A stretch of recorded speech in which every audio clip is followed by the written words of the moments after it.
Good Sunday evening, everyone. How are you? Hope you had a fantastic weekend. And we are going to, even though it's not midnight, it's not officially Monday, April 14th, we are going to get into it with Paul McCartney. Well, I would like to say he's my favorite Beatle. He's my favorite Beatle who's alive.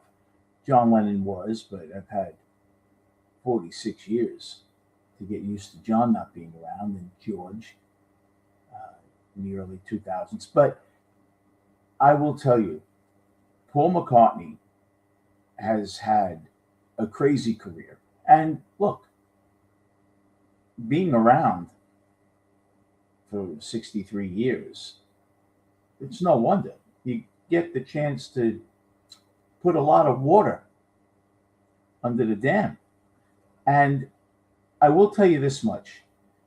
Paul McCartney has been ridiculed at times for being Muzak oriented, puff pieces, nursery rhymes, as John Lennon had supposedly stated, silly love songs. But there is a lot of meat and potatoes to Paul McCartney's post-Beatle work. Okay, now, when he came out with McCartney in 1970 in April, a month before Let It Be was released, it was slammed. They sounded like nowadays, if you just put your iPhone on record in the voice notes, started playing some instruments, and then put it on vinyl. Not much different than that. There was, of course, a Beatlesque, Maybe I'm Amazed, which was a solid song.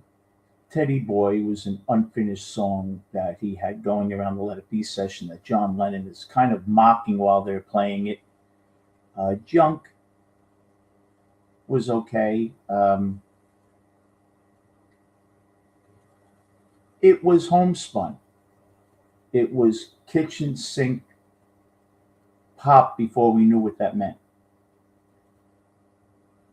And I think he was a little disappointed in it because it just got railed by the press. And a lot of that was that they blamed him for breaking up the Beatles, and he came out with his album a month before the Beatles' Let It Be album came out.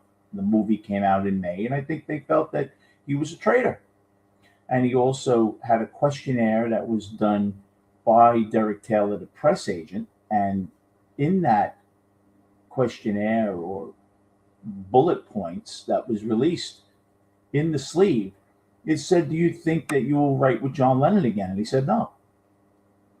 So he came out pretty much and said the Beatles were broken up, when in fact John Lennon had said that, but they had agreed not to put it public because their new manager at the time, Alan Klein, had just worked out an extension of a contract for them.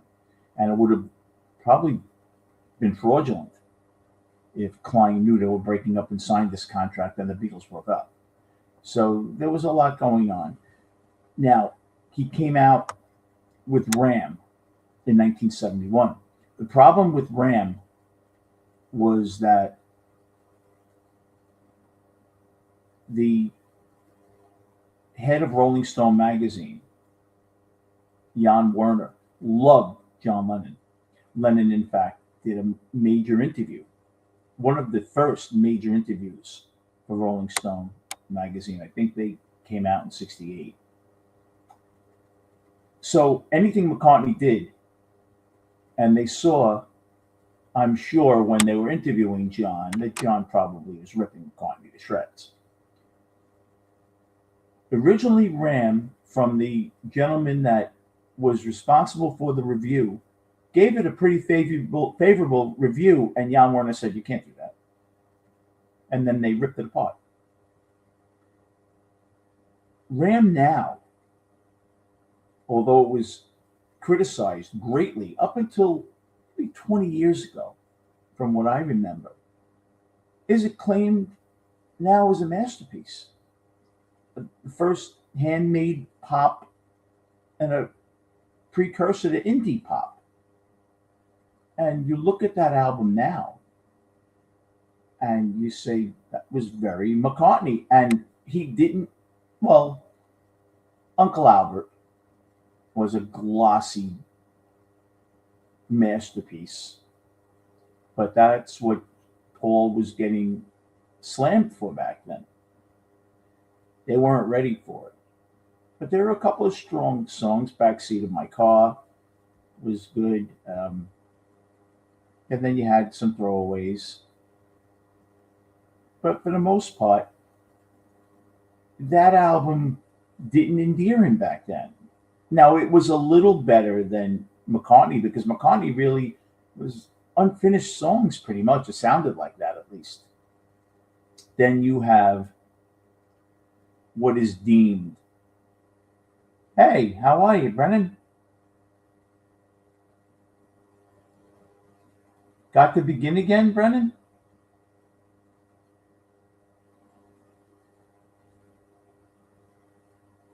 What, that the newest song that he had done? Uh, the best song that many people believe McCartney ever did comes from the Band on the Run album. I think Paul surprised himself on that album. Oh, Got to Begin Again from Cold Spring Harbor. Honestly, I'd have to listen to it again, to be totally honest with you. I'd have to listen to it again, but I certainly, I'll throw it on after this. So, Band on the Run is considered his masterpiece. Now, I personally don't think it is. They went to Lagos. Paul McCartney looked in the book for EMI Studios because EMI, Abbey Road Studios is EMI. They called it Abbey Road Studios because it was on Abbey Road. But he wanted to go somewhere different and record. And he picked Lagos.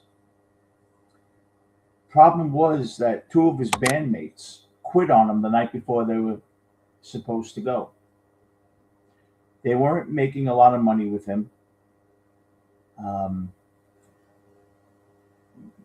I believe the drummer Danny Sewell at the time was a very hot and sought after studio musician, and he was flying back and forth from London to New York to do studio work while he was with McCartney. Evidently, McCartney didn't pay very well.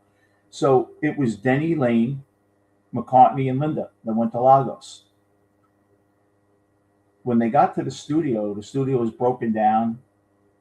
It had a couple of broken mics. One mic was working.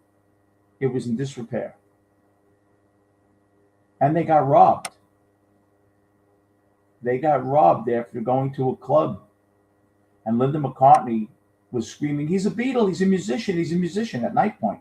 They took his tapes, the Band on the Run stuff, and he had to remember it all and go back to London and re-record it, which he was probably better off doing. But the title track, Jet,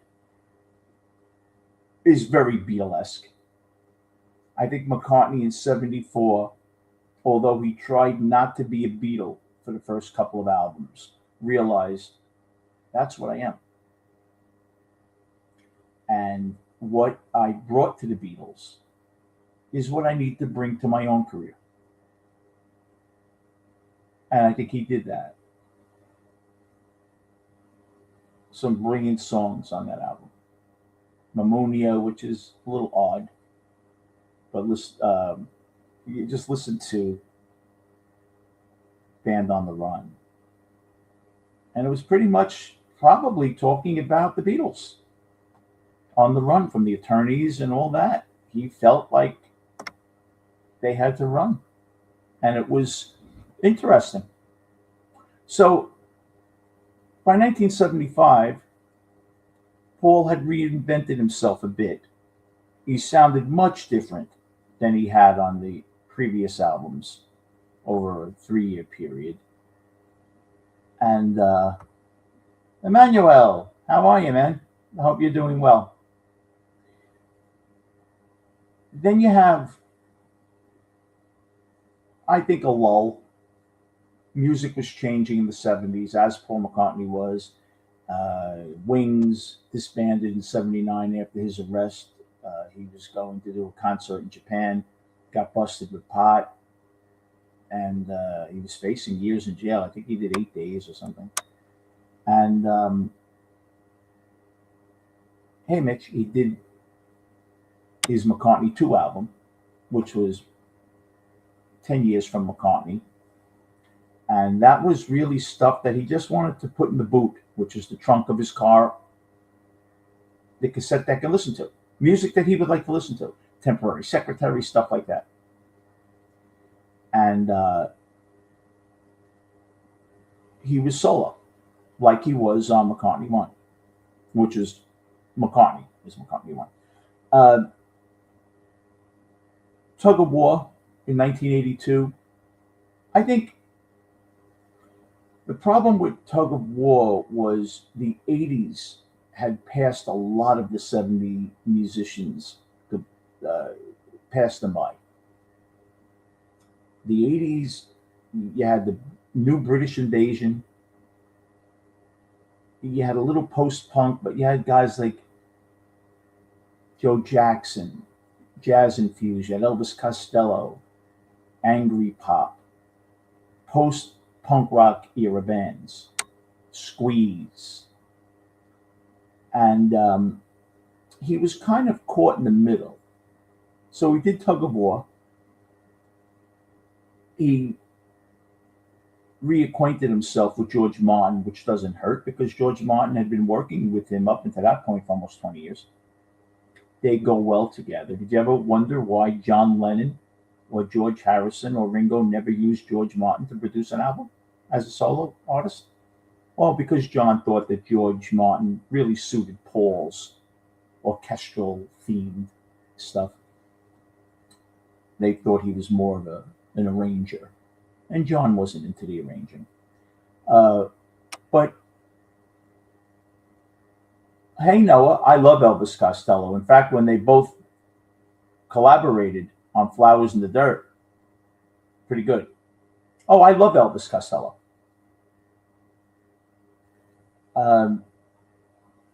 But Tug of War ushered him into a decade that wasn't very kind to Paul. Tug of War did show some mature writing. Now he's about to turn 40 in 82. He's 39. And he showed that he could still write a good tune. But people still were hoping for a Beatle reunion. And it's 2 years after John passed. A lot going on for McCartney. Music around him had changed. Hey, DJ. You can go back to a crazy period for Paul, which was a disappointment. After Band on the Run, which was released Christmas of 73, didn't go to number 1 till 74. But Venus and Mars in 75 was I didn't think it was a great follow-up to Band on the Run. It was definitely a Paul McCartney cocaine period. Of course, always a couple of good songs. And I will go through the track listings in a minute. I just don't want to get sidetracked. But, Venus and Mars, Titanium, a lot of Magneto and Titanium Man, a lot of comic bookish storytelling, which McCartney was great at. Look, great storyteller. Penny Lane, Eleanor Rigby, right? Paperback Writer, For No One, She's Leaving Home. So by that period, if you ask me, reinventing yourself and reviving yourself and your career are two different things. Okay? Paul had to reinvent himself. I'll tell you why, because music had changed.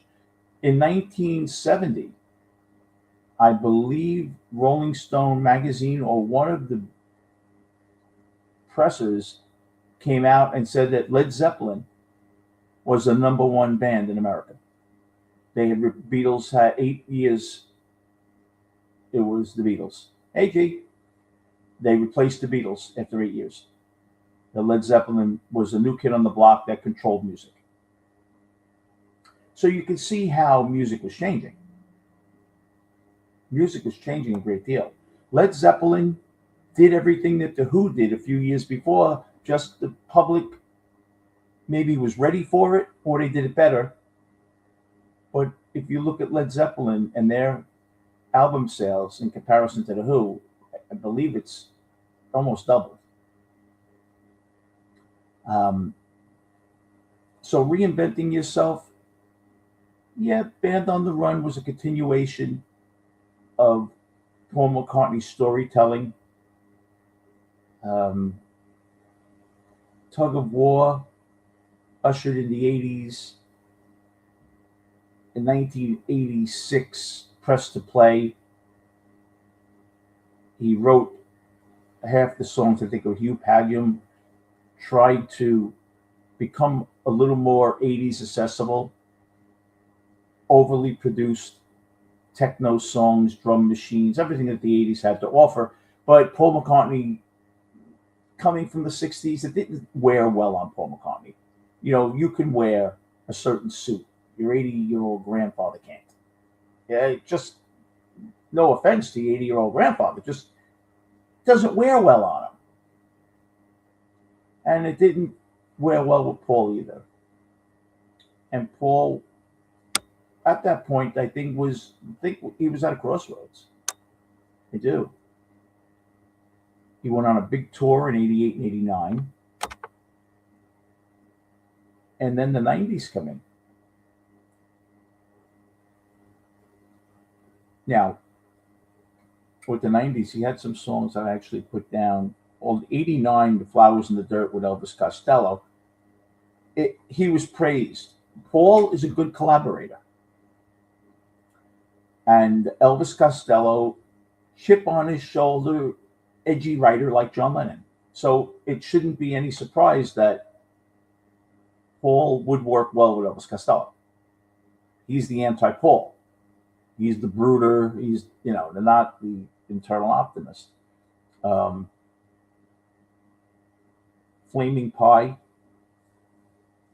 was the first album, I believe, that Jeff Lynne produced for Paul McCartney, which would make sense because Jeff Lynne was very heavily involved with the anthology and produced the Beatles' 2 singles.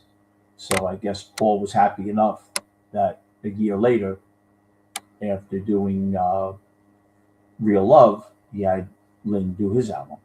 And it worked out well. Now, you look at albums that mark cult following, where people say, yeah, Paul's not this square. I think McCartney 2, the experimental rock, was synth heavy, which synth was going to be big in the 80s. So maybe Paul was ahead of the curve. Think about it. 1980, McCartney 2, synth craze.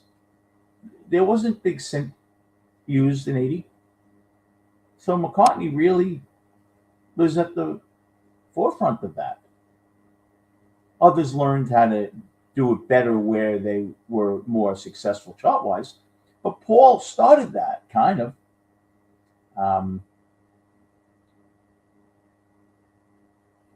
I thought personally that McCartney's third album, McCartney 3, his third solo project where he plays every instrument, was released during the lockdown, COVID. It was recorded in 20 and 21. And it actually hit number 1 in the UK. It was his first number 1 in quite a while. But the 80s, he had to recover from the 80s. The 80s weren't kind to Paul. Paul came out with that terrible movie, which I didn't think was so terrible. Give my regards to Broad Street in 84. He re-recorded a few Beatles songs. Obviously they sound better because technology had come a long way in 10 to 15 years. But he should have had a script writer. I don't think he did. Brian Brown was great in it. Brian Brown was his assistant, and he ends up a couple of years later doing Cocktail with Tom Cruise. Uh, Wildlife in '71 was the album stuck between McCartney and Ram. So you could see that by 1972, people were a little worried about Paul. Some people even thought, you see, it was John all along. Paul had no talent. Can you imagine? And Paul's attitude. You can imagine that must have drove him crazy. But the thing with Paul, he's been around so long, there's been a lot of critical reevaluation for him. McCartney, too, with Temporary Secretary, 1980, really has caught the eye and the ear of many music scholars who probably are surprised that Paul McCartney is still relevant, at least in concert ticket sales now. But his 80s output put a little clink in the armor. Tug of War was exceptional, but other than that, and that was early in the 80s, very inconsistent work. And Press to Play really brings the 80s work down, and 84 didn't help a couple of years before. So coming from, much like 70 and 71, Wildlife coming after McCartney, give my regards to Broad Street after a very successful 1982 return, and then with Tug of War and John Lennon, great John Lennon tribute song here today. And then you look at Give My Regards, was history repeating itself, right? And it pretty much did, because after the Two Clunkers, he collaborates with Elvis Costello. Maybe he felt he had to. We'll look at it and think that maybe he was just bored. But there are so many different ways to look at Paul McCartney's career, and that's the thing. I'm going to give you a song list now. The thing with Paul McCartney's solo work is you have to forget he was a Beatle, which is impossible. You can't do it. You have to go through every album, I think, chronologically, and you could see the fits and starts, and you could see where his genius showed up, where he took a back seat to experimentation. So when we look at McCartney's albums,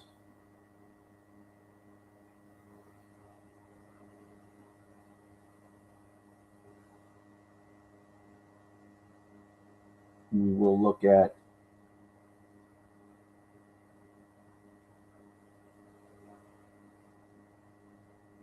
McCartney. Maybe I'm Amazed. It was praised. Even then, you had to praise it, even if you didn't like McCartney. It was a good song.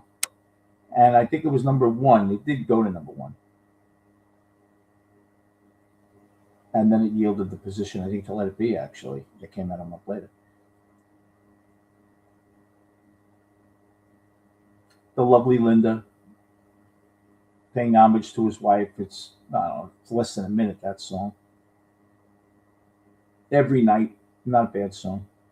Junk, he was working on that at the Abbey Road session as well. Teddy Boy, Sing Along Junk, stuff that really doesn't show any originality. Oh, did he? Okay, DJ, thank you. So it had been out about a month. I think it was released mid-April. Uh, Now the Ram album.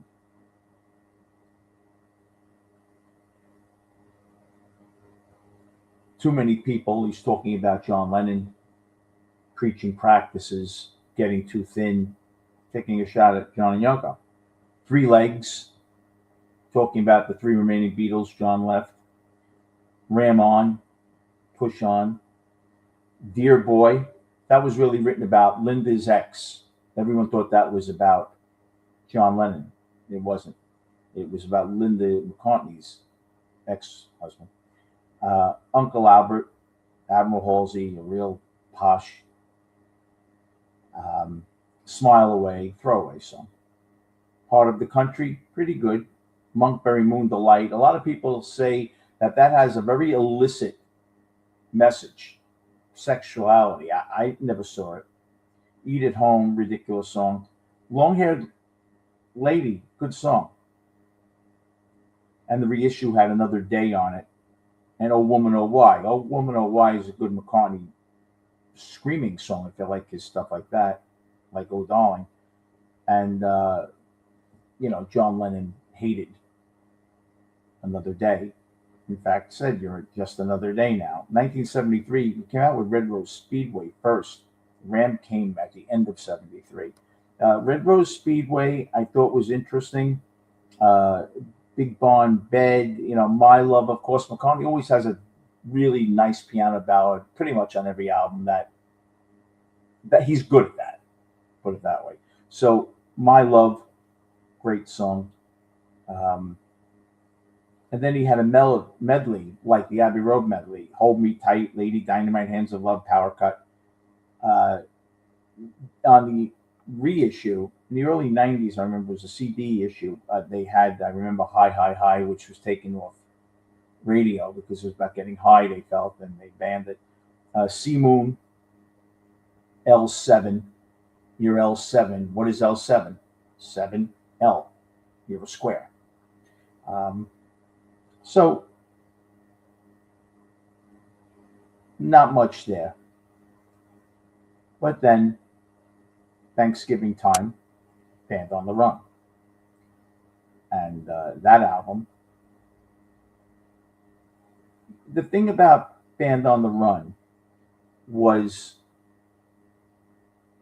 because of the disappointment of Paul McCartney's previous work, was it that good because everything else sucked? Or was it really good? Oh, really, DJ? Thank you. Uh, but a lot of people think it's his best post-Beatle work. He pulled off, look, Band on the Run's good. I think it's good. I personally don't think it's the best. I'll tell you who I think is which one is the best. He had a lot of good ideas on this album, I think. And he had a very fascinating range of sounds, I think, on this album. Um, I think his vocals are much bolder on this album than they were previous. It's a good album. And then the Venus and Mars we spoke about. Wings at the Speed of Sound, 1976. Paul McCartney with his band decides, you know what? I really want to be in a band again. Paul likes being in a band. So he was going to give everybody a chance to make money. He didn't want to be a guy that just had sidemen and a woman. So he let Joe English sing Must Be Something About It. Did a great job, the drummer. Cook of the House, Linda. Denny Lane. Denny Lane's actually pretty good.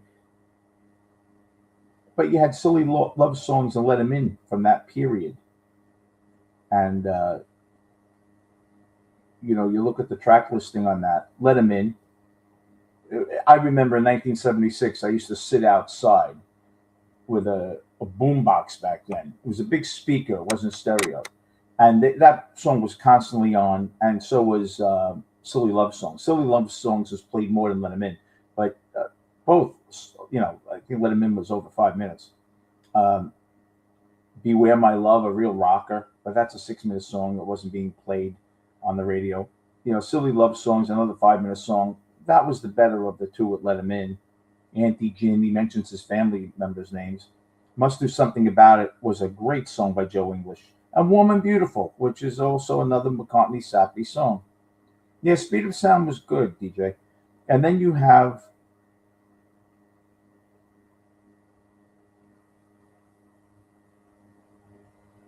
from there,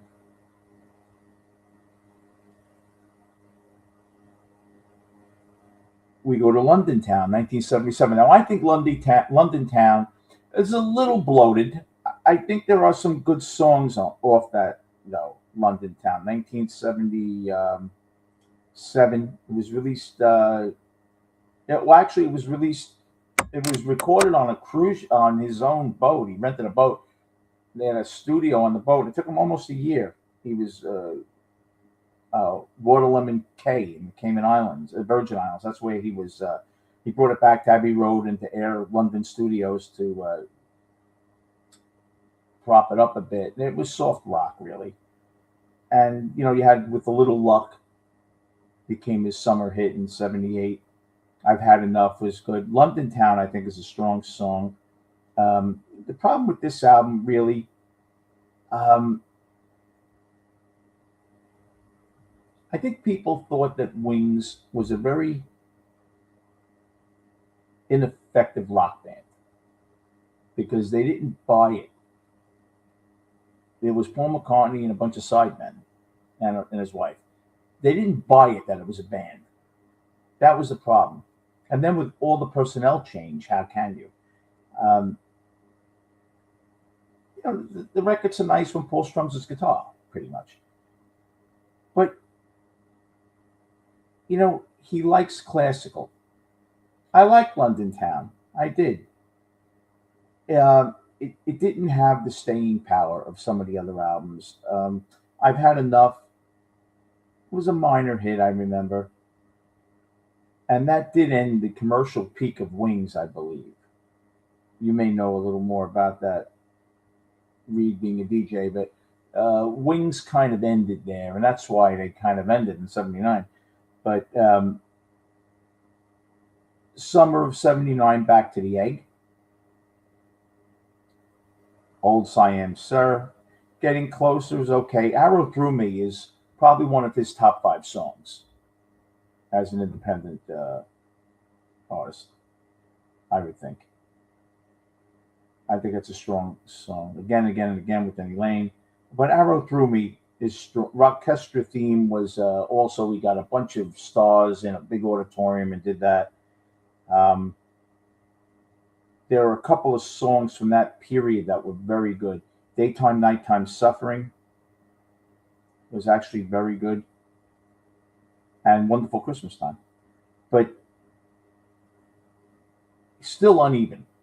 The albums weren't masterpieces like the Beatle albums. You had a couple of real McCartney standards, one that's always sounded like a Beatles song. Always put one song in there. It was clever. It sounded like a Beatles song. And then a bunch of McCartney syrupy throwaways. Then you had McCartney 2 came out. And that is the album supposedly that John Lennon decided that he had to come out of retirement because of the song Coming Up. A message that things will be okay and the world's going to change. And John loved that. Waterfalls, wonderful song. Wonderful song. Temporary Secretary, crazy song. But the influence, it gets in your head, some of those songs, like a loop. And that's what McCartney was always good with. Tug of War, like I said, great. Pipes of Peace, give my regards to Broad Street. That was a bad 2 years. And then Press to Play. So that's Pipes to Peace was the album released after Tug of War, and those were the Tug of War rejects that ended up on Pipes of Peace. Most of that music was also worked on during Tug of War, but they didn't make the album. He didn't make a double album. Then he released something from Russia in '88, CCCP, which was interesting. Flowers in the Dirt, summer of '89. That was a good album. I thought that was actually very good. I thought Elvis Costello really pushed him to have to be Paul McCartney. Then '93 had Off the Ground, a little syrupy Off the Ground. I'll give you some strong track. Hope of Deliverance, I think, is a ridiculous song. Moon, Come On People. Yeah, it's nice. It's his 1993 Hey Jude, Off the Ground, and that Biker Like an Icon, terrible. It's ridiculous. Um, a song that is good off that album, Mistress and Maid, is very Beatlesque. There's your Beatlesque song off there. And The Lovers That Never Were,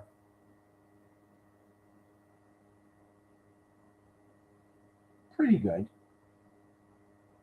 Cosmically Conscious was worked on in the 60s, and he put it out there in this album. Then you had Flaming Pie. Now, Flaming Pie, I thought, was excellent. That was his 1997. But the funny thing with Flaming Pie, it was recorded in 92, 95, and 97. And The World Tonight, Beautiful Night's a nice song. Ringo and Steve Miller are playing on it.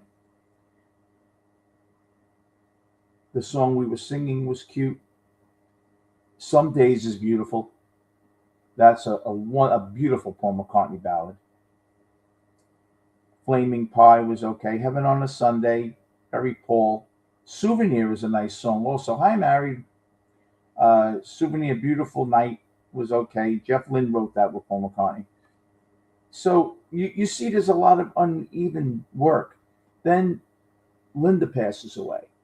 He doesn't sing at all for a year. Goes into the studio and doesn't even know if he can sing anymore, and does Run Devil Run in 1999. Now, this album, it's interesting. In April 98, Linda passed away. He mourned for a year, which you hear that from many people. Now, I think what happened with this, from what I believe, I think he learned a lot from the anthology. If you notice, his work changed after the anthology. He was a Beatle again, listening back to all that Beatles stuff. And I think he put that to good use with Flaming Pie. He wanted to cut it very quickly, like the Beatles used to. And I think the reception was good because Linda died. I think people felt bad for him. But it also had some good tracks. Blue Jean Bop, that was a Gene Vincent song, I remember. She Said Yeah. I don't remember who did that. Otis Blackwell's song, All Shook Up, the Elvis song. Run Devil Run, Paul wrote that himself. That was actually a pretty good song. No Other Baby, Dickie Bishop's song. Lonesome Town, Baker McKnight, that was a great song. Brown Eyed Handsome Man, Chuck Berry, he did that. Coquette, which was, I forget who did that. It might have been Johnny Green. Might not be. Honey Hush, it was okay. It's in the Paul McCartney catalog as a song that McCartney can do because he's Paul McCartney, an album. Driving Rain came out in 2001. I think this is a terrible album. My personal opinion. It came out in November 2001. I didn't think it was any good. You might disagree with me. Driving Rain, it peaked top 50, I think, in the UK. But I believe that was his lowest, to this day, his lowest selling album in England. I just don't. He did the song Freedom because of 9/11. I don't think that was very good either, that song. The artwork had already been printed, so that's a hidden song on the album. But it was a spontaneous way to record an album, and I just don't think it went very well. He used tin machines and stuff like that. Oh, really, DJ? Thank you. Uh, Tiny Bubble. Tiny Bubble kind of sounds like Piggies, George Harrison from '68. Um, not my kind of album, and he was during the Driving USA tour, so he did most of that stuff on the tour. he Lonely Road, which is okay. Best song probably From a Lover to a Friend's not a bad song. Um, Heather is a very nice. He was with Heather at that time. Very nice piano ballad. Whispering Heather at the end. That was okay. Your Loving Flame was pretty nice, but I think all in all, I was disappointed with it. But no one was caring. We were so enamored with what had happened and the tragedy with 9/11. Who gives a shit if you like a Paul McCartney album? That's not the most important thing in the world. Even music enthusiasts would say, "Oh, well, I'll hold off." But then, 2005, after a 4-year hiatus, he comes out with, I think, is his tour de force. Okay, he played almost all the instruments on this album. So really, this is like a McCartney solo project, but he didn't name it McCartney 1, 2, or 3. Um,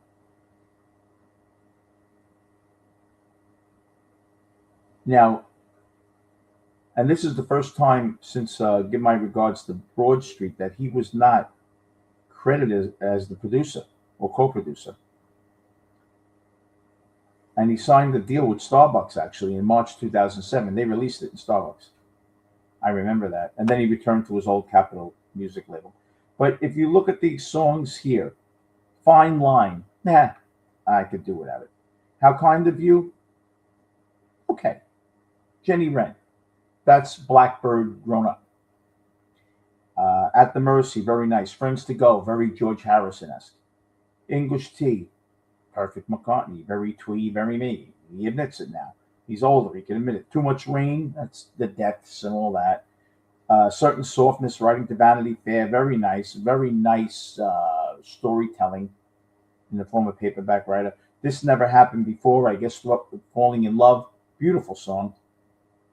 Um,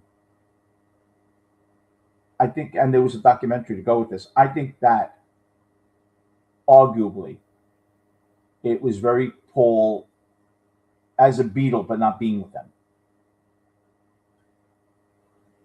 And then he came out with Memory Almost Full in 2007. And I'll tell you something.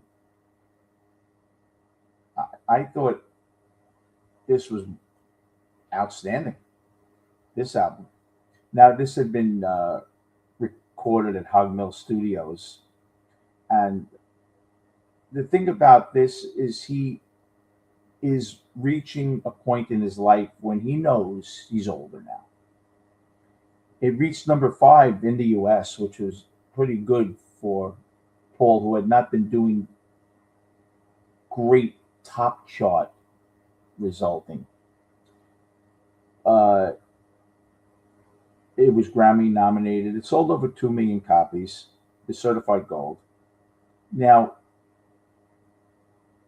he had a lot of demos and he put them together. And, the song You Tell Me, Only Mama Knows, Vintage Clothes, that was me. Vintage Clothes, looking at Sergeant Pepper outfit stuff, that was me. That really was me playing all those years ago. And that's Beatle Paul. That was me. Oh, okay, DJ. And Nigel Godrich, which is a top-notch guy, did it. Now, Memory Almost Full, I believe in an interview, he said he almost did that before Chaos and Creation, I believe. He was finishing up Chaos and Creation, and he had gotten the nomination, I believe. And he realized he had to go back to the album to finish it off. But look, I think this is the McCartney that started to become really retrospective. Almost 20 years ago. At 63, he started looking back at his career. He wasn't looking forward as much. And now he's looking back. He played the mandolin on Dance Tonight. Friends to Go, Perfect Lover. Minor lyrical changes. The bridge was changed from the original version. Mr. Bellamy.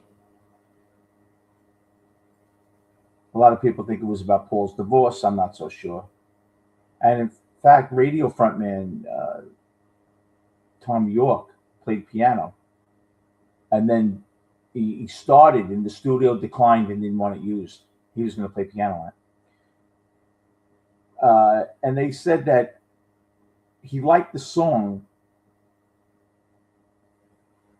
but he didn't think he could do the job that McCartney would want him to do, which was interesting. Interesting that Paul would want someone else to play, but then again, Radiohead was hot at the time. See, Paul's starting to realize now, I'm in my 60s. 16-year-olds aren't buying 60-year-olds music, but if this hot producer does it, maybe I'll have a shot. So he started thinking that, and he was right. Really good, Feet in the Clouds, Growing Up, House of Wax. It was good. I thought it was very solid. So he had a nice run there. But then, he always has to ruin it. So 2012, he does Kisses on the Bottom, a covers album. He wrote one nice song that was for his wife. But other than that, traditional music. It was his first solo album since Memory Almost Full. And the thing with he did some jazz, did some of that. He added the songs Baby's Request, which was originally recorded for 1979's Back to the Egg. And he just was Paul. He was Paul. And he's good at being Paul, as John said. Now, he came out after that, a little disappointment. Voice, that's the album where you could tell the voice has really changed. There's a lot of gravity to the voice because he sang predominantly no high voice, all low, and you can see now the medium range of Paul has really bottomed out. Then he comes out with New in 2013. That was the first time in quite a while a song of McCartney's soared up the charts. New was terrific, and it was a good song. It sounded very Michael Bublé-ish, and Bublé was hot at that time, and maybe Paul figured that. Thank you, DJ. That's very nice of you. I really appreciate that. Hey, Travis. How are you, man? Queenie Eye, interesting song. New, very radio friendly. Early days, Paul was sick of hearing about stories of his past. He wanted to say, look, I was there in the early days. This is what we did. I had guitars slung on my back. I was there. I knew. So don't listen to people. Listen to me. Although Paul tends to rewrite history, so I don't know if you can listen to Paul. But Charles Martin, producer, Mark Ronson, he had a bunch of producers for this album. Mark Ronson's a hot LA producer, and he was expired by then. Expired meaning the newness had run out. Ronson had it, I think, with Paul. Paul had it with Ronson. But the first single, New, was very favorable. And it peaked at number, was it 2 or 3, Read, in the UK? And it was good. And the track listings, like Save Us, Alligator, On My Way to Work, he's talking about taking a bus and going to work and looking at the cigarettes and picking them up because the kid, he can't afford cigarettes. Early Days was good. Hosanna, I Can Bet's a throwaway. I Can Bet is much like, kind of like a Junior's Farm kind of thing. Good album. It's solid McCartney. You're never going to get a bad McCartney album. You're going to get an album that's not as good as McCartney used to be. You're not going to get a bad one. Egypt Station came out in 2018. Now, that was a return to form, I think. I Don't Know was excellent. Like, I don't, an older guy saying, I don't know, what the hell? It rains. My brother said, don't freak out when it rains. Who cares? Nothing for free. I thought it was pretty good. I thought that the artwork was interesting. And it became the first number 1 album in the United States since Tug of War. So it did very well. The thing with this album, it it was different enough. Thank you, Reed. That they, when Paul McCartney does something a little different, people tend to think, "Wow, maybe he's onto something." McCartney's done that in the past, but once he comes up with something different, then he falls into McCartney. Paul is like Elton John. Paul, there's always one track on there that's syrupy. There's always one track that's ridiculous. There's always one track that reminds you that Paul is a genius. And that's pretty much what he's done on every album. McCartney 3 came out in 20. Like I said, that album was outstanding. The funny thing about that was Winter Bird, When Winter Comes, you hear his voice now. And if you notice why he sounded so good in the reprise, is because he started working on that 25 years ago. And that's why that sounded like that. But it was Long Tail Winter Bird. Excellent. Excellent. And if you listen to Winter Bird, When Winter Comes, song 11, by G, that was done many years ago. And he plopped it on the album. It was supposed to be on another album. I think it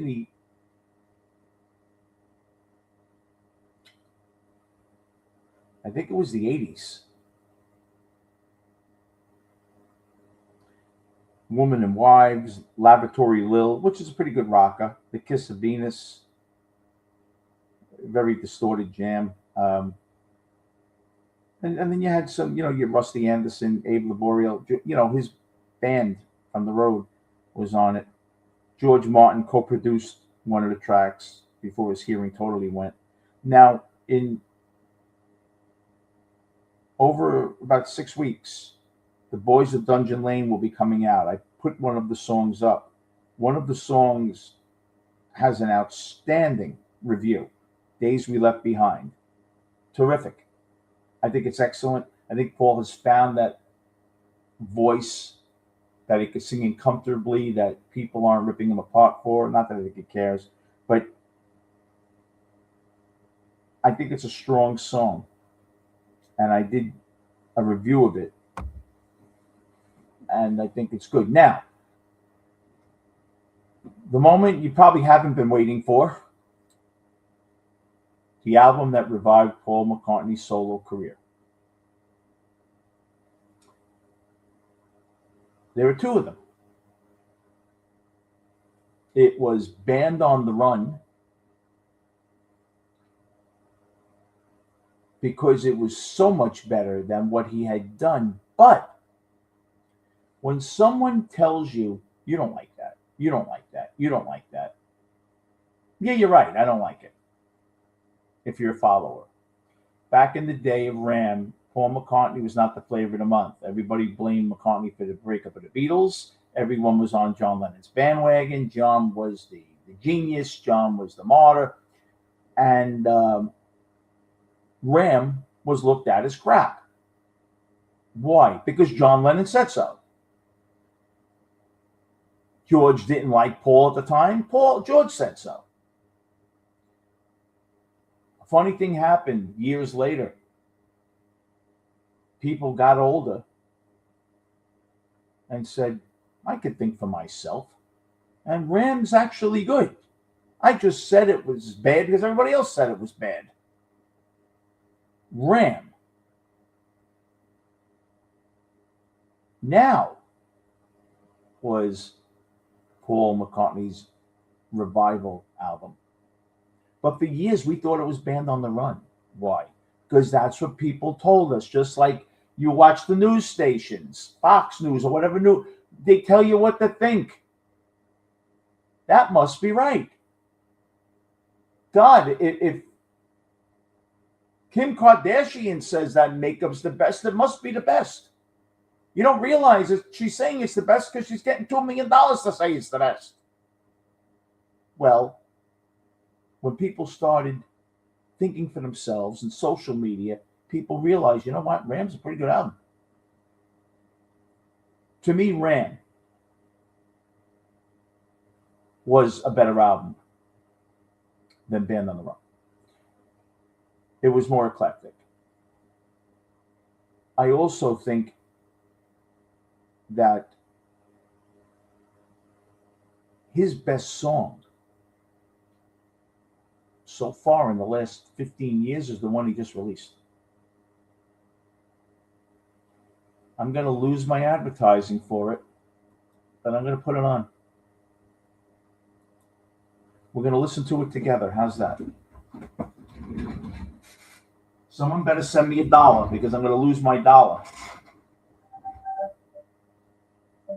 I think this is a brilliant song.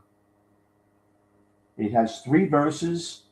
It has choruses that aren't exactly the same. The verses aren't exactly the same, and they meld into each other very well. I'll tell you what I mean after we listen to it.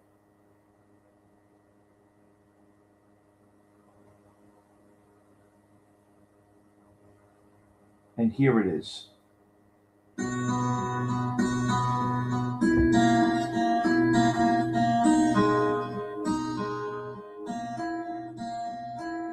Looking back at white and black, reminders of my past. Smoky bars and cheap guitars, but nothing built to last. Nothing ever stays. Nothing comes to mind. No one can erase the days we left behind.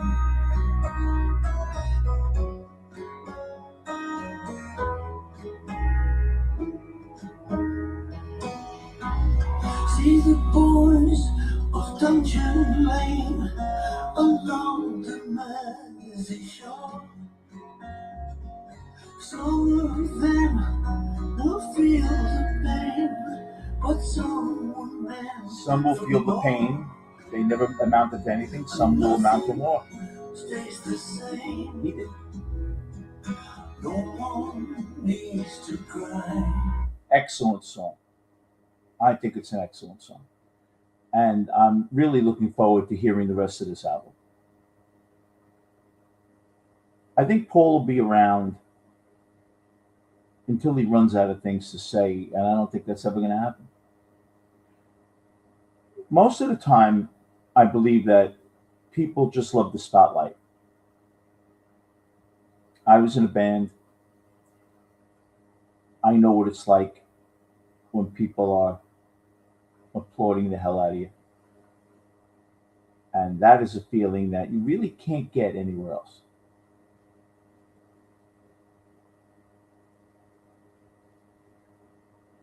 Paul has been used to getting that for a very long time. And it's very, very hard to walk away from that. Very hard.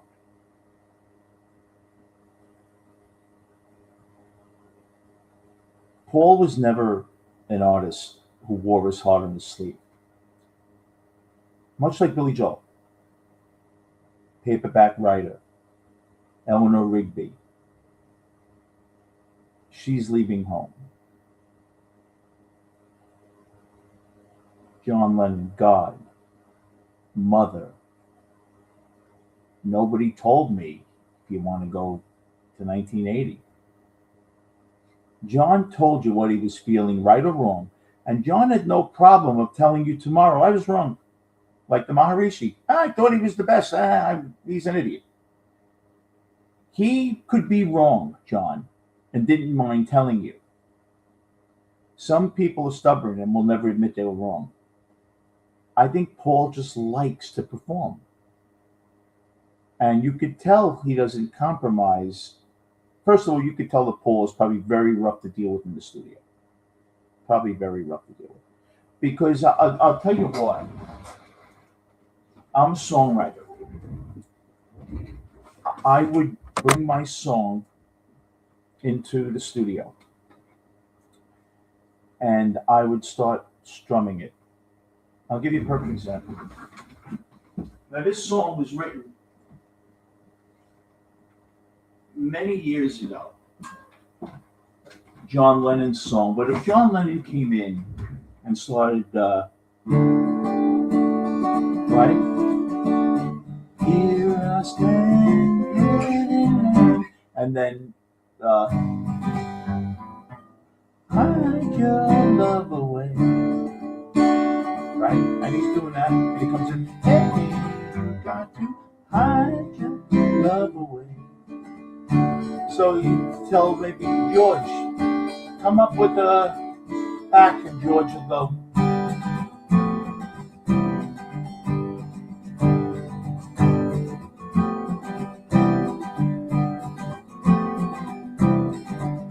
while John is playing, and John is so if I came in with "Hello, My Little Man," which I wrote to my son, "Hello, my little man, I can hardly understand." I'm speeding it up. "You got to big and strong, and I say every day, every word is a night."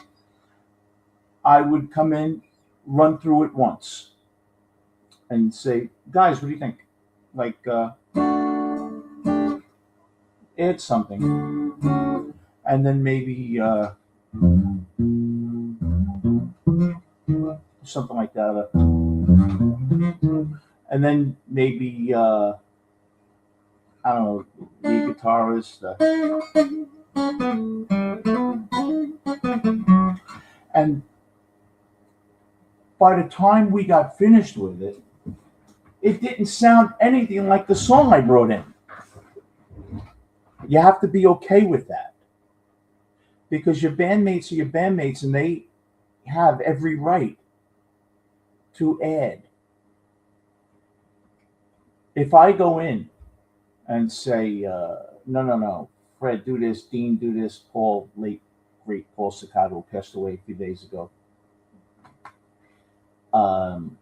do this. They're just side men. I could have hired studio musicians. So when Paul comes in with a song, Paul knows, because Paul plays every instrument. Paul knows the bass line, the drums he wants, everything. So really, he's stifling your creativity because he's telling you what to do. That's what Paul is in the studio. And who's going to argue with Paul McCartney? John Lennon would have. You can't.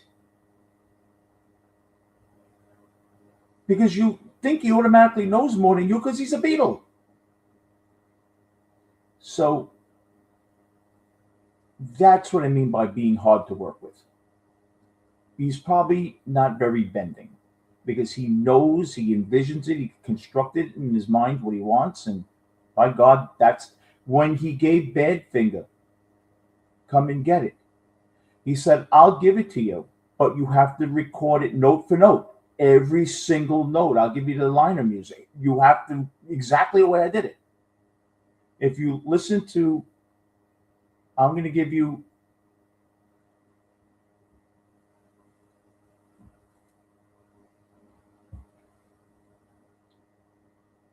the Beatles version of "Come and Get It."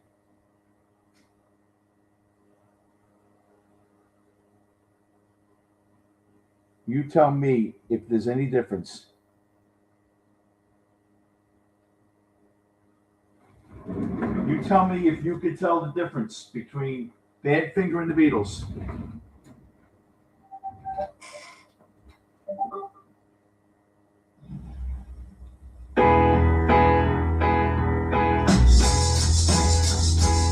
If you want it, here it is. Come and get it.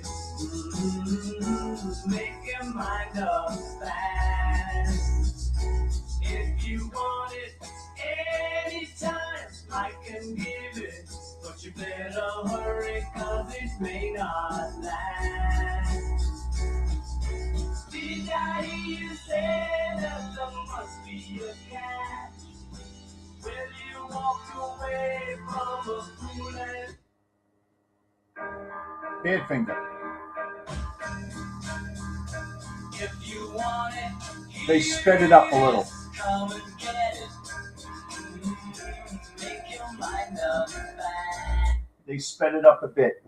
That was because his octave is different than Paul's. Same song. So Paul McCartney couldn't even give you a song to do without saying, but you got to do it exactly the way I would have done it or you can't have it. These guys said, it's Paul McCartney. They have all the hits. Obviously, he knows. If that song came out under the Beatles, that would have gone number one. And I'll tell you why. Because Paul McCartney came out with the song Mary Had a Little Lamb and it went to top 20. Right? So that's the problem. When I used to go into the studio, I'd lay a song down. Sometimes it sounded very similar to what I would have envisioned. But Paul was a master keyboard player. I wasn't. I'm a drummer, so, and I was actually a better drummer than Dean, so, and he admitted it. That's him, not me. So I could do quicker fills, and I was better on the ride cymbal. But I wouldn't say anything because Dean was very paranoid about that.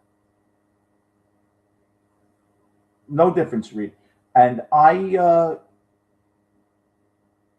let Dean. So instead of, I'll give you a perfect example. Here's a fill. Hey Jude.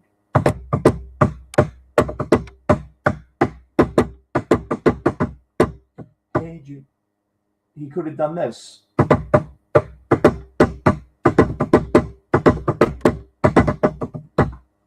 So whatever he did was fine. Because I shouldn't be in a band if I don't trust him. And I was a drummer. But you're the drummer. If I want to be the drummer, I'll say, Dean, you do this, what I'm doing, I'll be the drummer. No, he's the drummer. It's like a backseat driver where someone keeps on telling you, you say, you know what, then drive. Leave me the hell alone. If you want to drive so bad, get up here and drive. If not, shut up. That's what happens, but you can't tell Paul to shut up. And then Paul becomes tough to deal with. That's as simple as I can give it to you. Hey, Reed, do you want to pop on and say hi? We could talk a little music.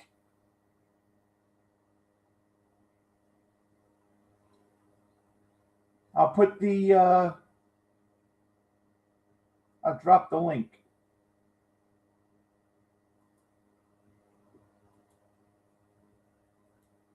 If you want to come in, the link is right there, my friend.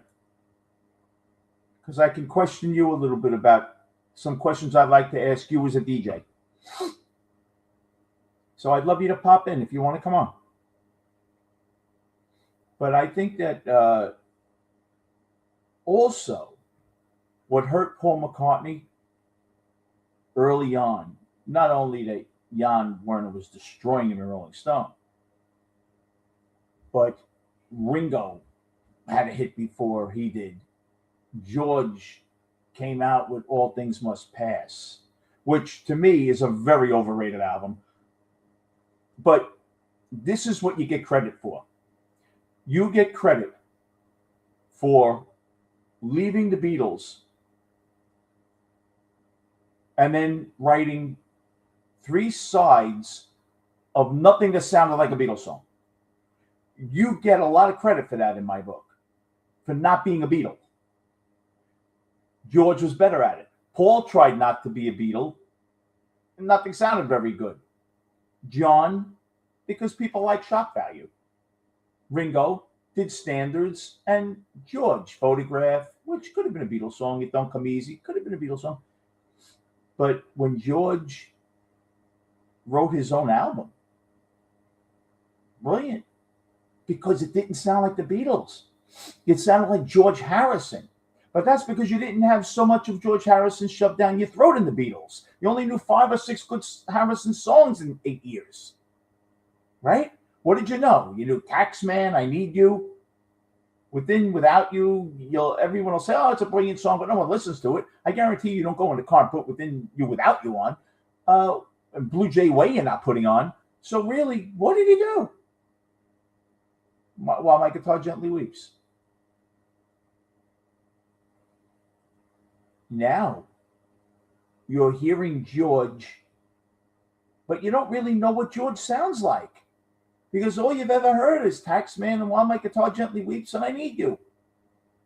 And You Like Me Too Much, which no one considers that George, even though it was George, because that was before George was writing good stuff. So, that's a throwaway. It was a George song, but it's not up to the quality of a year later, even with I Need You. So you look at that. So we had nothing to base our taste on with George because we never heard George in the Beatles. That's why George was so great. We know what Paul sounds like. We know all his music. We know all John's music. So when something comes out that's not good, we know it's not good because we've heard all the good stuff. With George, we only heard 3 good things. We don't know what's good from George because we don't know what George sounds like. That's my ideology behind that. Might be totally wrong. I'm curious what Reed says. Reed, if you'd like to come on.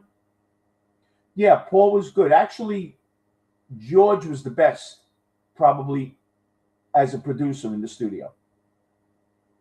George was better. John wasn't very good at all. In fact, John did Pussycat Dolls for Nilsson, and he didn't do a great job with that. John didn't. I don't think John wanted to be a producer. He could give a shit less. John wanted to do his music and run out. Paul, by default, you're in the studio for thousands and thousands of hours. You're going to learn how to turn a switch on.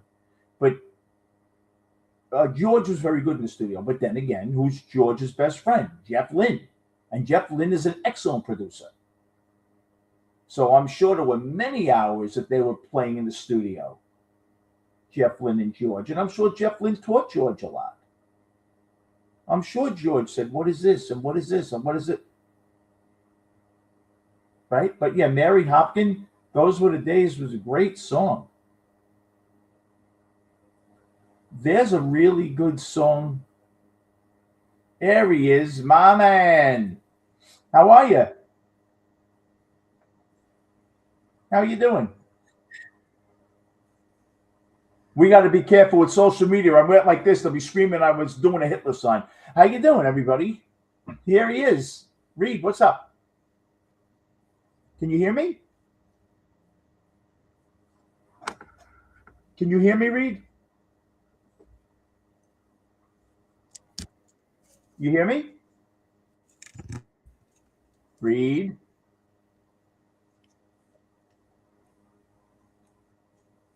Reed, you hear me?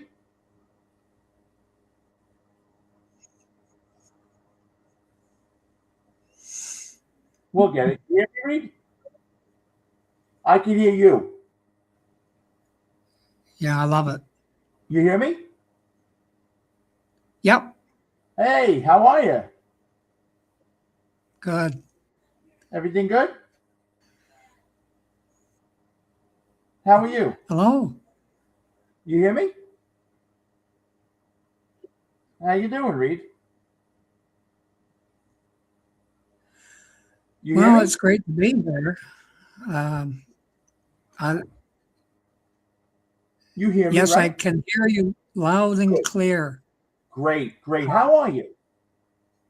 I am fine, thank you. Good. I like your glasses. Oh, thank you. I thought it was a little more like Elton John? Buddy Holly or something. without black glasses. Let me ask you a question. You're a DJ, Yeah. or you were a DJ, you're very into the music. What do you think a guy like Paul McCartney, you come out of the Beatles, you go into Wings, how much do you think it was on his mind not to sound like the Beatles? How sound like what? How to not sound like the Beatles? Do you think Paul was purposely trying to do anything he could not to sound like the Beatles, to have his own sound, not like a Beatles sound.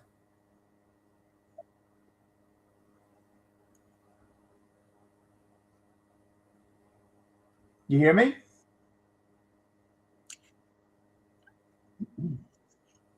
Yeah, I'm getting a lot. You what?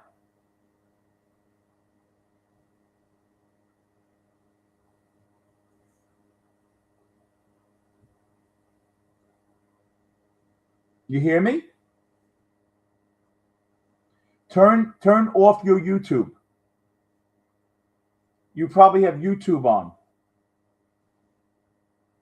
You have to turn off YouTube. That's probably why you're not Oh, hearing me. You turn off YouTube.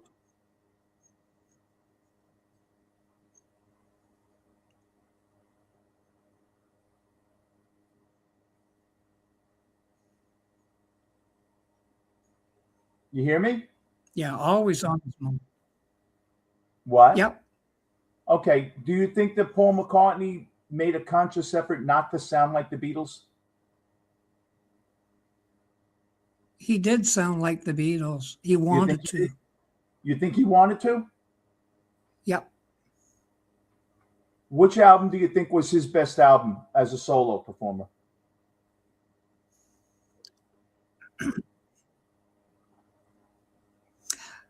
The first album, McCartney, 1970. You like that album?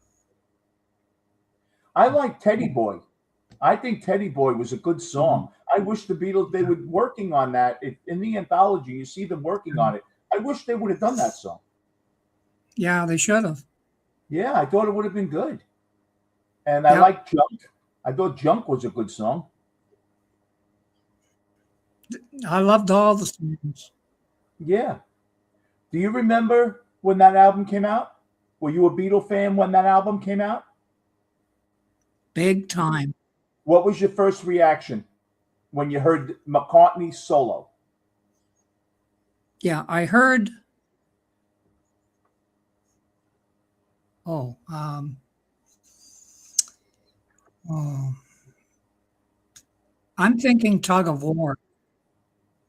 As what? Your favorite album? Tug of War. Yeah, that was good. Ballroom Dancing was a great song. And you could always see he always liked that theatrical thing, Paul. Paul learned a lot, I think, from George Martin because George Martin was very into the theatrical productions. Oh, I yeah. think, Yeah. and I think that's why they got along so well. Yeah. Absolutely. What's your favorite Paul McCartney and Wings song with Wings in the 70s? What would your favorite be? Yes. Which one?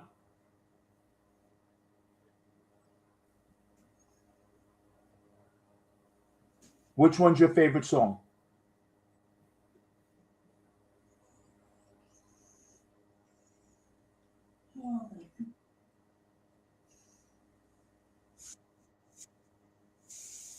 Do you have a favorite?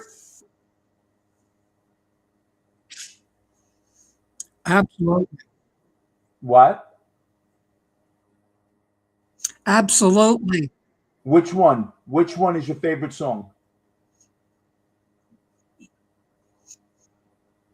Um, I liked. I like Take It Away. Yeah, I love that song. Yeah, with I the love that jazzy song. horns. Yeah, that's a great song. I'm gonna see if I can Yeah, I love. find it on here. We throw it on for you. Hold on for a second. I just love the whole production of the song too.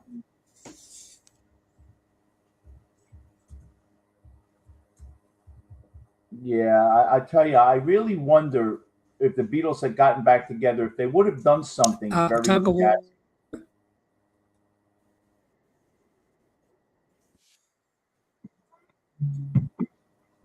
Here we go.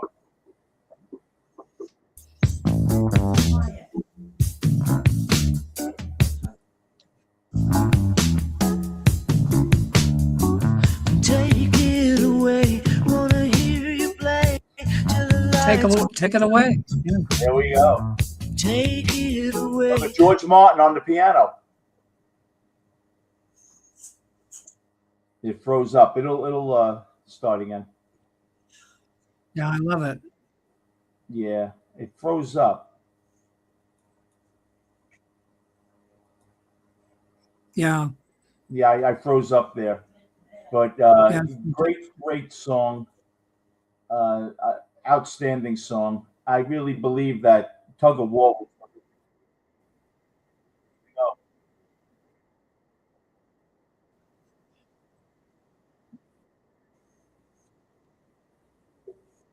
Down.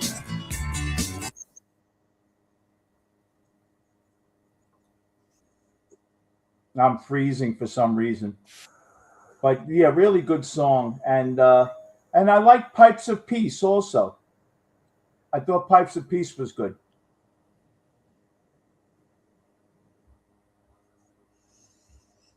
Pipes of Peace was very good too. I thought that was a good song, Pipes of Peace. You know, Paul was Paul. Oh, I love Pipes of Peace. Yeah, that was a lot of Yeah, that Pipes stuff. of Peace. That album. I love. I'll give you a song that I think is amazing. Hold on. I like The Average Person on Pipes of Peace. I love it. The Average Person. That is a great song. And it tells you about everybody. I'm going to put that one on. Take an average person who you meet on the Those of you who street. don't know what we're talking about, we're going to let you hear it in a second. Great song. He talks about people, just what they do for a living. Here it is. Where it is. Yeah. Great. That was on what? Pipes of Peace, or that was on Pipes of Peace, right?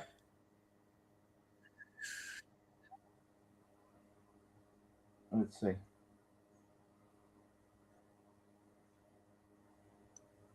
Here it is.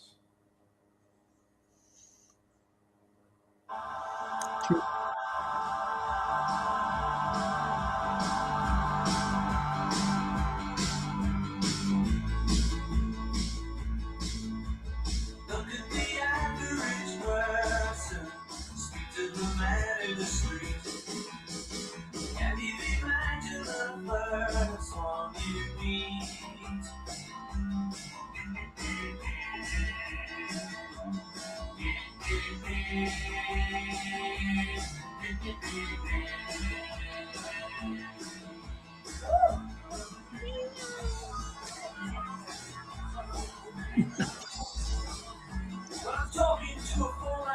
Yeah, it's great. Unbelievable, right? Yep.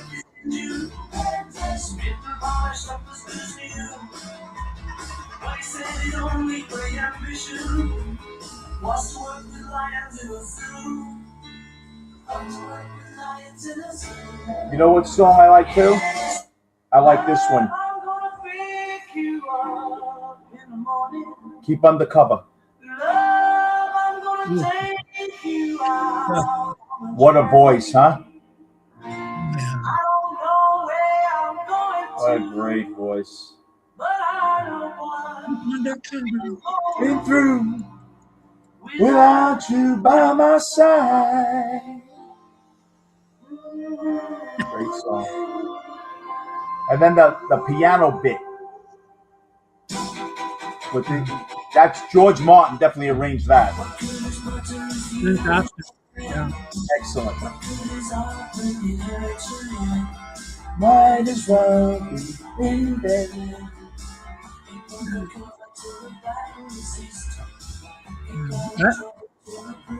I like the closing of You know what's great on this song? with When he Through takes Our this, Love.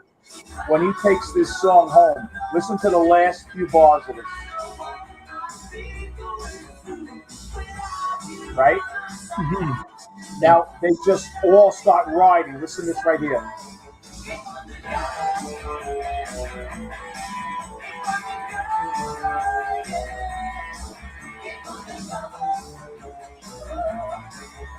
See, they say Paul can't rock. Paul can rock when he wants to rock.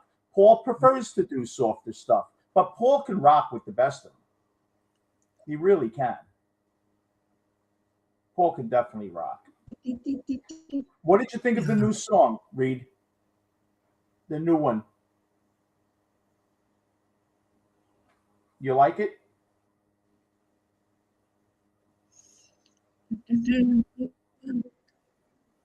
What do you think of the new song, Reed? Paul's new one.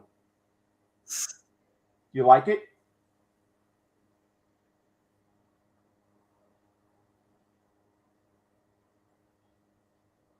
You hear me? Mm. What do you think of Paul McCartney's new song? I think it's really good, the new one. He has so much, nostalgia, and this guy lived a life. What a life he lived, right? The life that this guy lived. You can only dream about the life he lived. Brilliant, really brilliant. But I think that I think when you're around 65 years, incredible how you can just idea it. Now I know he's looking back at his past, but the ideas are amazing. Amazing.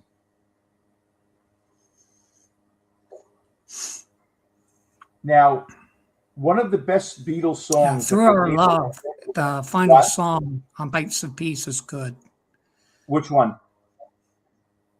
Through Our Love. Yeah, the last. Love it. I love it. We wasted time and again on things we already knew. On to do, I give my love to you. Whenever you get some time. Yeah, good. Whenever you get some time, I'd like to run it all. Unbelievable. In a ball and stand with you. Yeah, just amazing. Mm-hmm. The music that this guy had in his soul, right? Just to come out like that. My God. It's incredible to have three. Reed, can you imagine having John, Paul, and George in one band? It's incredible. Really is incredible. Unbelievable. So, your favorite Paul McCartney song? The best one he's ever done? It could be with the Beatles too. Which one?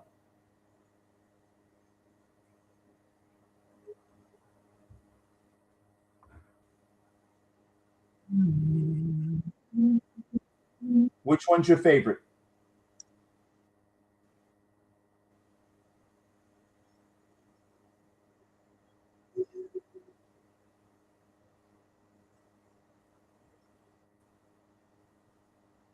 You have a favorite?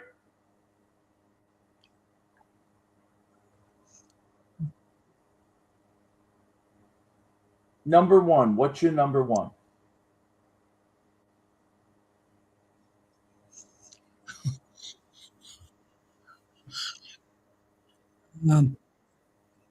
Maybe I'm Amazed.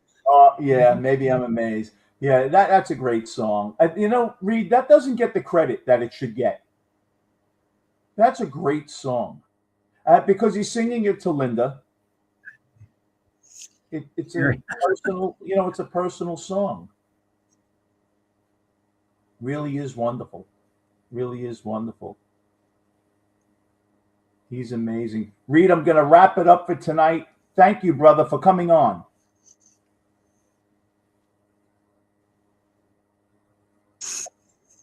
Thank you so much for coming on.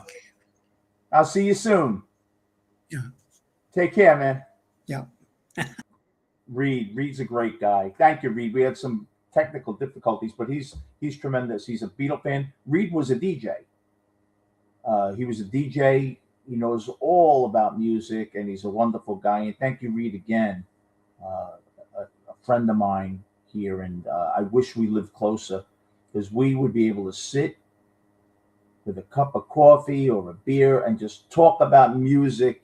And then all of a sudden we'd say, Reed, it's light out. it would just go so fast, the time of talking to him, because he's just a delightful guy. You see it. So my top 10. Well, here's something I'm going to do for you here. I'm going to give you the 3 most overrated, the 3 most underrated, and the songs that deserve exactly what they are. Paul McCartney, number 1, most overrated.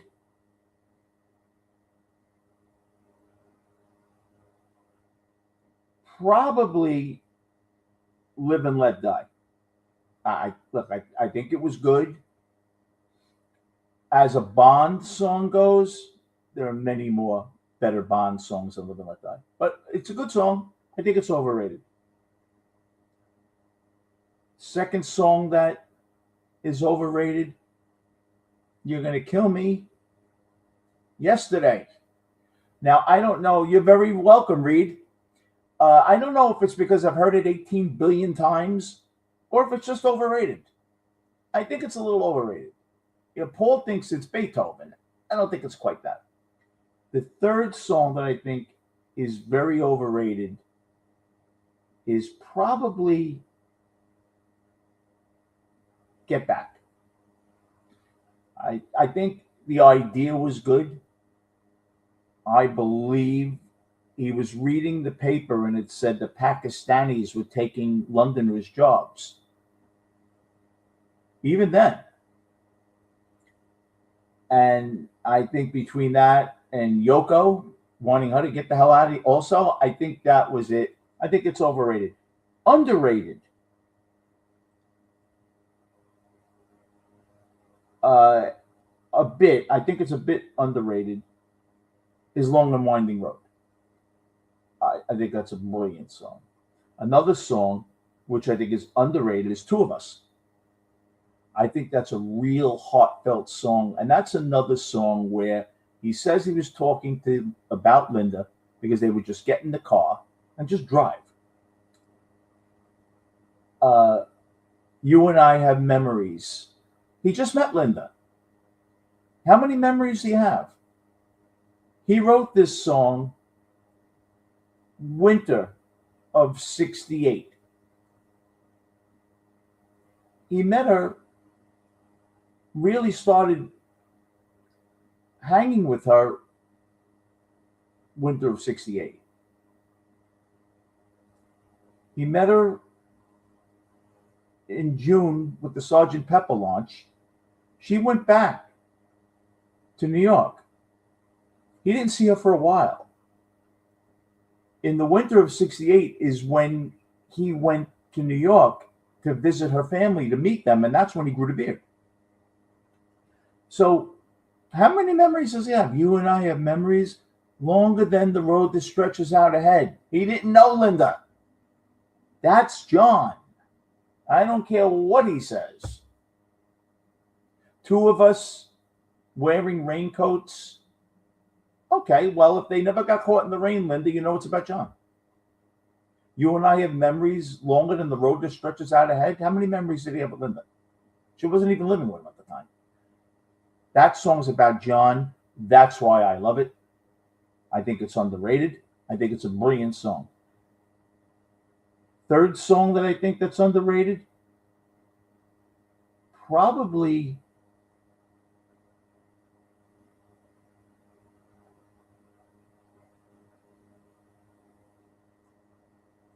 Hello, Goodbye.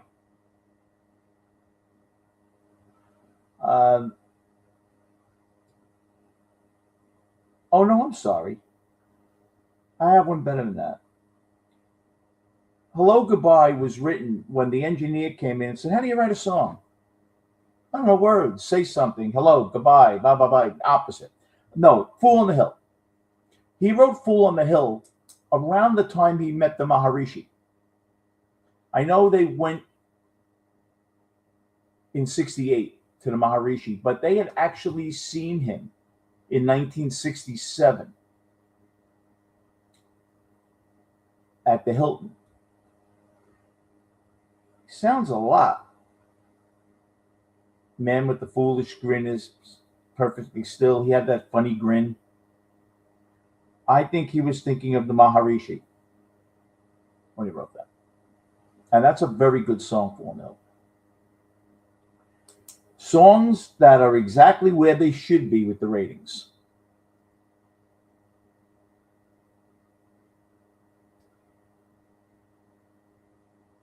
Let It Be. I don't think people think Let It Be is a masterpiece, but I think they think it's very strong.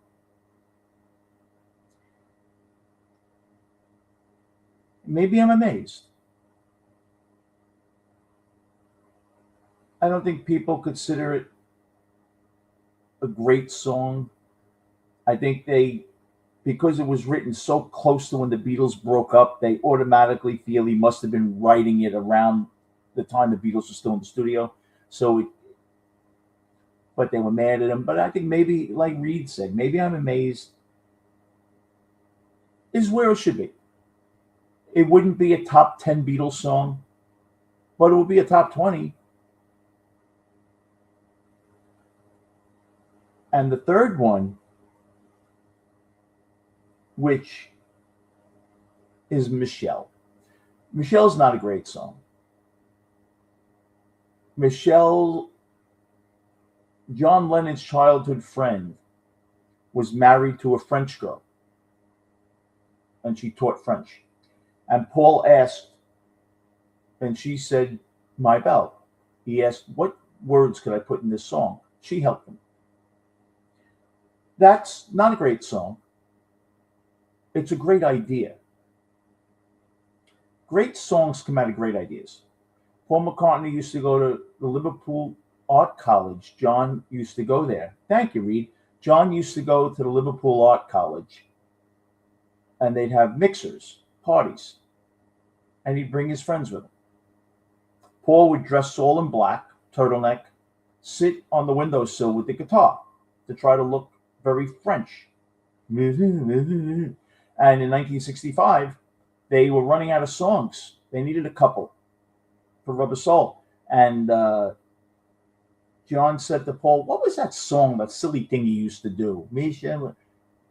And he said, "You should finish that. It's good." And that's why Paul finished that. He had forgotten about that song. And that song really is rated exactly where it should be. Not one of McCartney's best, but one of his most well-known. See, there's an interesting thing with the Beatles that I'm going to apprise you of now, and you're going to probably think of this. Yes, Mitch. There can be songs that are very well-known that aren't great. They're just very well-known.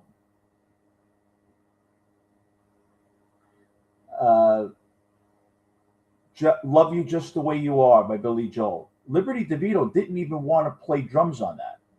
He said, "We sound like a wedding band." Billy Joel thought it wouldn't go anywhere. He didn't want that song to be the lead single off The Stranger. The A&R department said, no, we're going to release that. And he said, no. He goes, they make the decision. It's not the artist's choice what gets released as the singles, And they were right. Sometimes we hear Beatles songs and we think they're hits because we've heard them a lot. No, you heard all the Beatles stuff a lot. It's not necessarily a hit.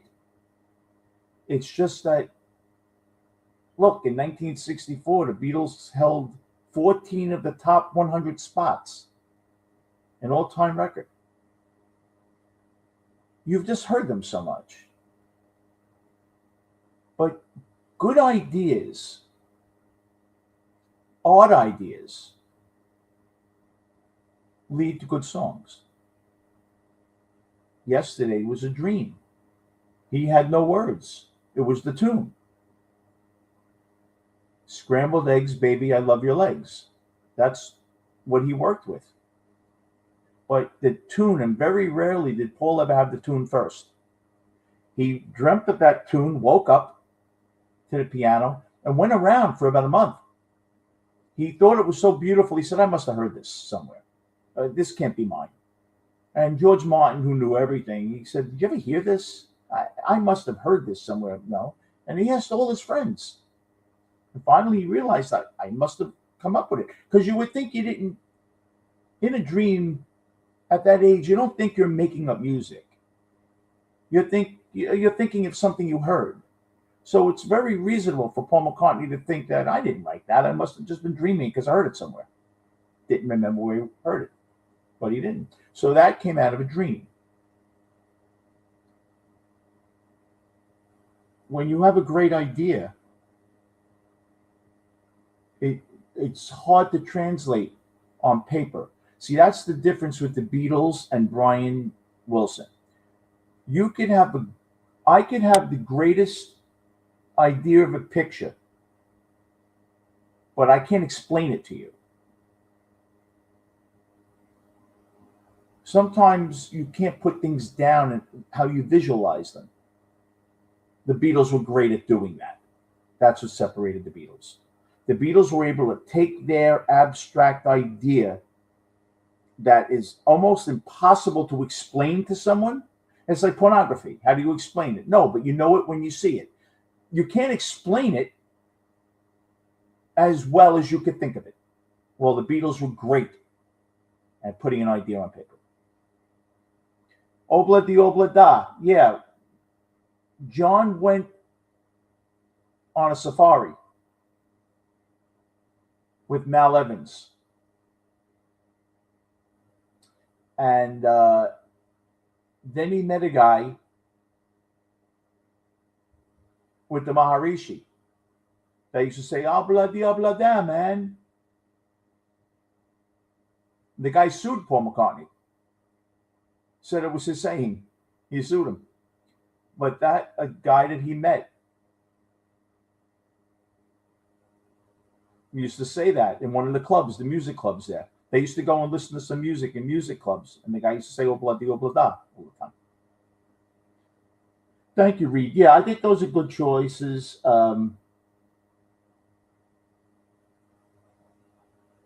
If you want to hear a song that I think is the most Beatlesque song, there are two.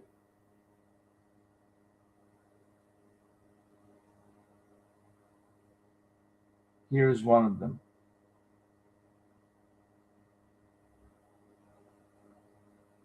And McCartney even said when it came to this part, when Elvis Costello had to sing with him,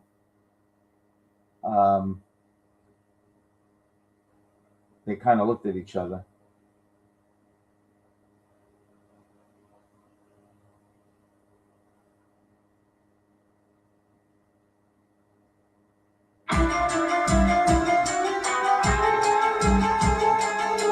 I'll give you the part.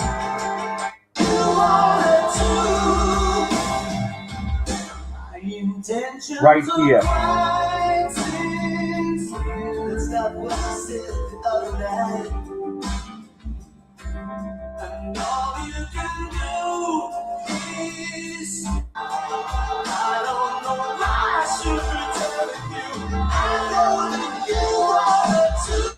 Okay, now, when the joining in of the voices, Paul got a little shook up with this. I've got a better chance than you do.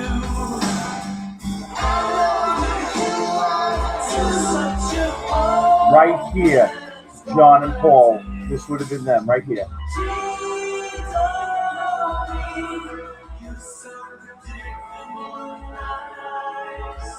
It bothered Paul, and he looked at Elvis, and Elvis said, do you want to do it? It reminded him of John when he did that. And then there was a song which is his most Beatlesque, I always thought. He said, "Come in, my dear. You're looking tired tonight. Your bath is strong. Let me loosen your tie and fix you your usual drink I'll show you in a minute. to bring every endearing remark. Very Beatlesque. Reminds her passionate promises that he only made in the dark. That's very Beatlesque as well. Yeah, the collaboration is amazing. Elvis Costello was terrific. And what happened with Elvis Costello? Costello was in the studio, and he was in his mid-20s, I think, at the time. And McCartney was working in the other room. And the kids, the two girls, ran in to the studio that Costello was working in. And Linda went and got them. And he met Paul. And they decided to do something. Elvis Costello is very wordy. In Four in the Bar, there's a lot of words in his music. You have to really speed it up with the words. He's like a news reporter.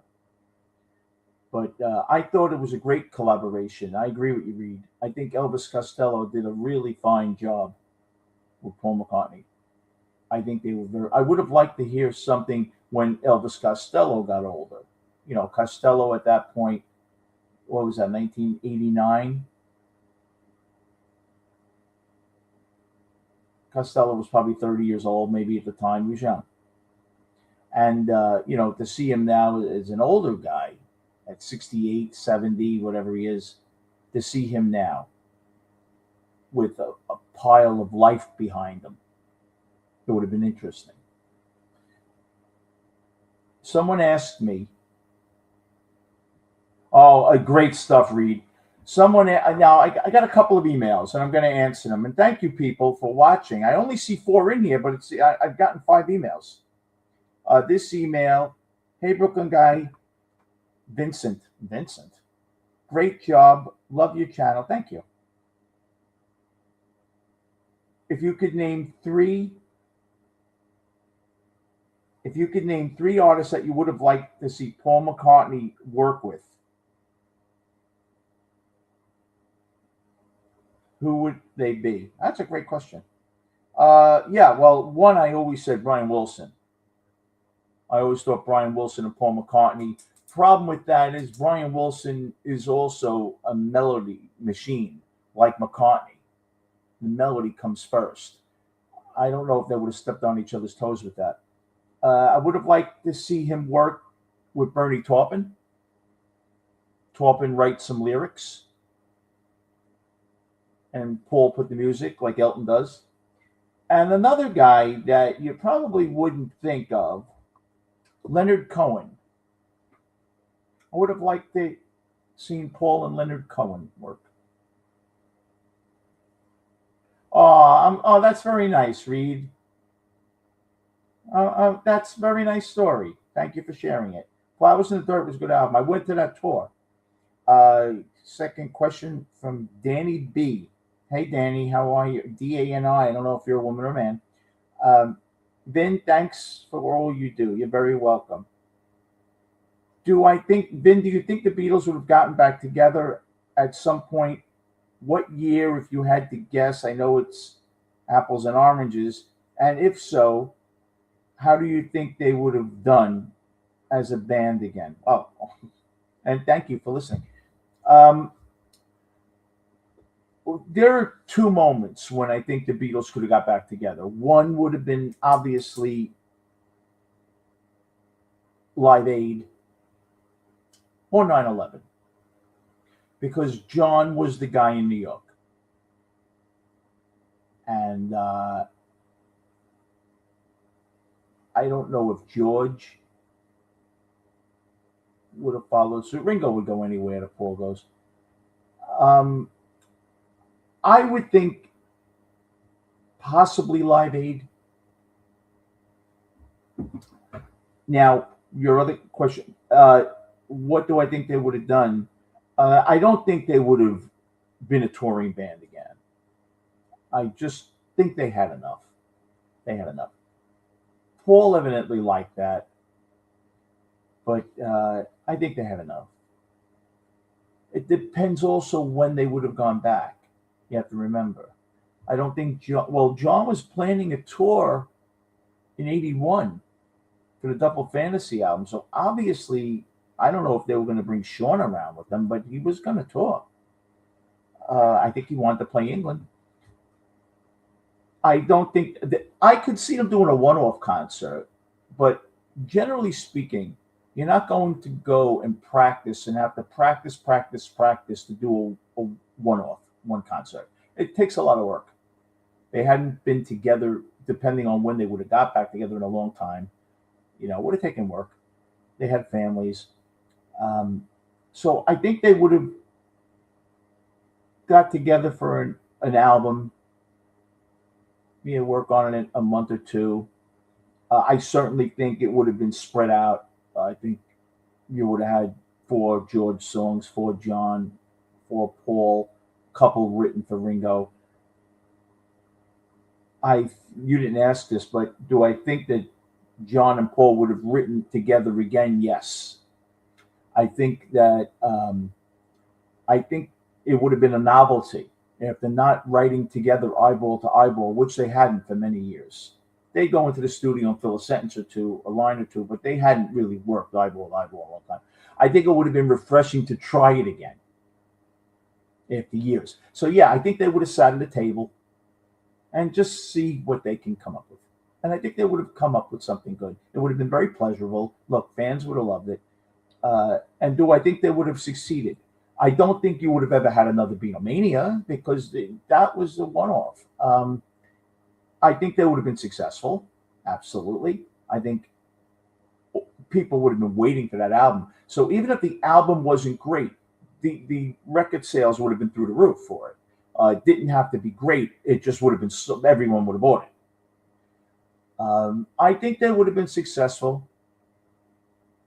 I don't think you would have had another Beatlemania. Music had changed a lot. And again, it depends when you're talking about. If John Lennon doesn't die, they will only split up 10, 11 years. If they do it in 85, it's 15. And I don't think they would have got back together at 80 years of age. Like Paul McCartney now, they weren't in 2019 saying, let's all get together. They weren't doing that at that age, too old. But in their 50s, I think, would have been the push for John Lennon. I don't think Lennon at 60 would have been touring and stuff. I think in his 50s, I think you had a window from 80 to 90 with John, probably, that 10-year period. Thank you, again. Leanne, oh my goodness, that was my first girlfriend's name. I was 7, she was 26. I'm kidding, she was 25. Hey, Vin. Hiya, Billy. Vin, who do you think is relatively sane? Oh, I'm sorry. Who do I think is relatively sane in the music industry going back as far as 1965? And who do I think was off their rocker? Okay. I think relatively sane in the 60s. None of them because of the drug use. When they came out of the 60s and 70s, only then did you find out who was sane. Like Frank Zappa was insane and then sane. That's a good question. I don't know. That's a great question. You stumped me. Don't know. I would guess.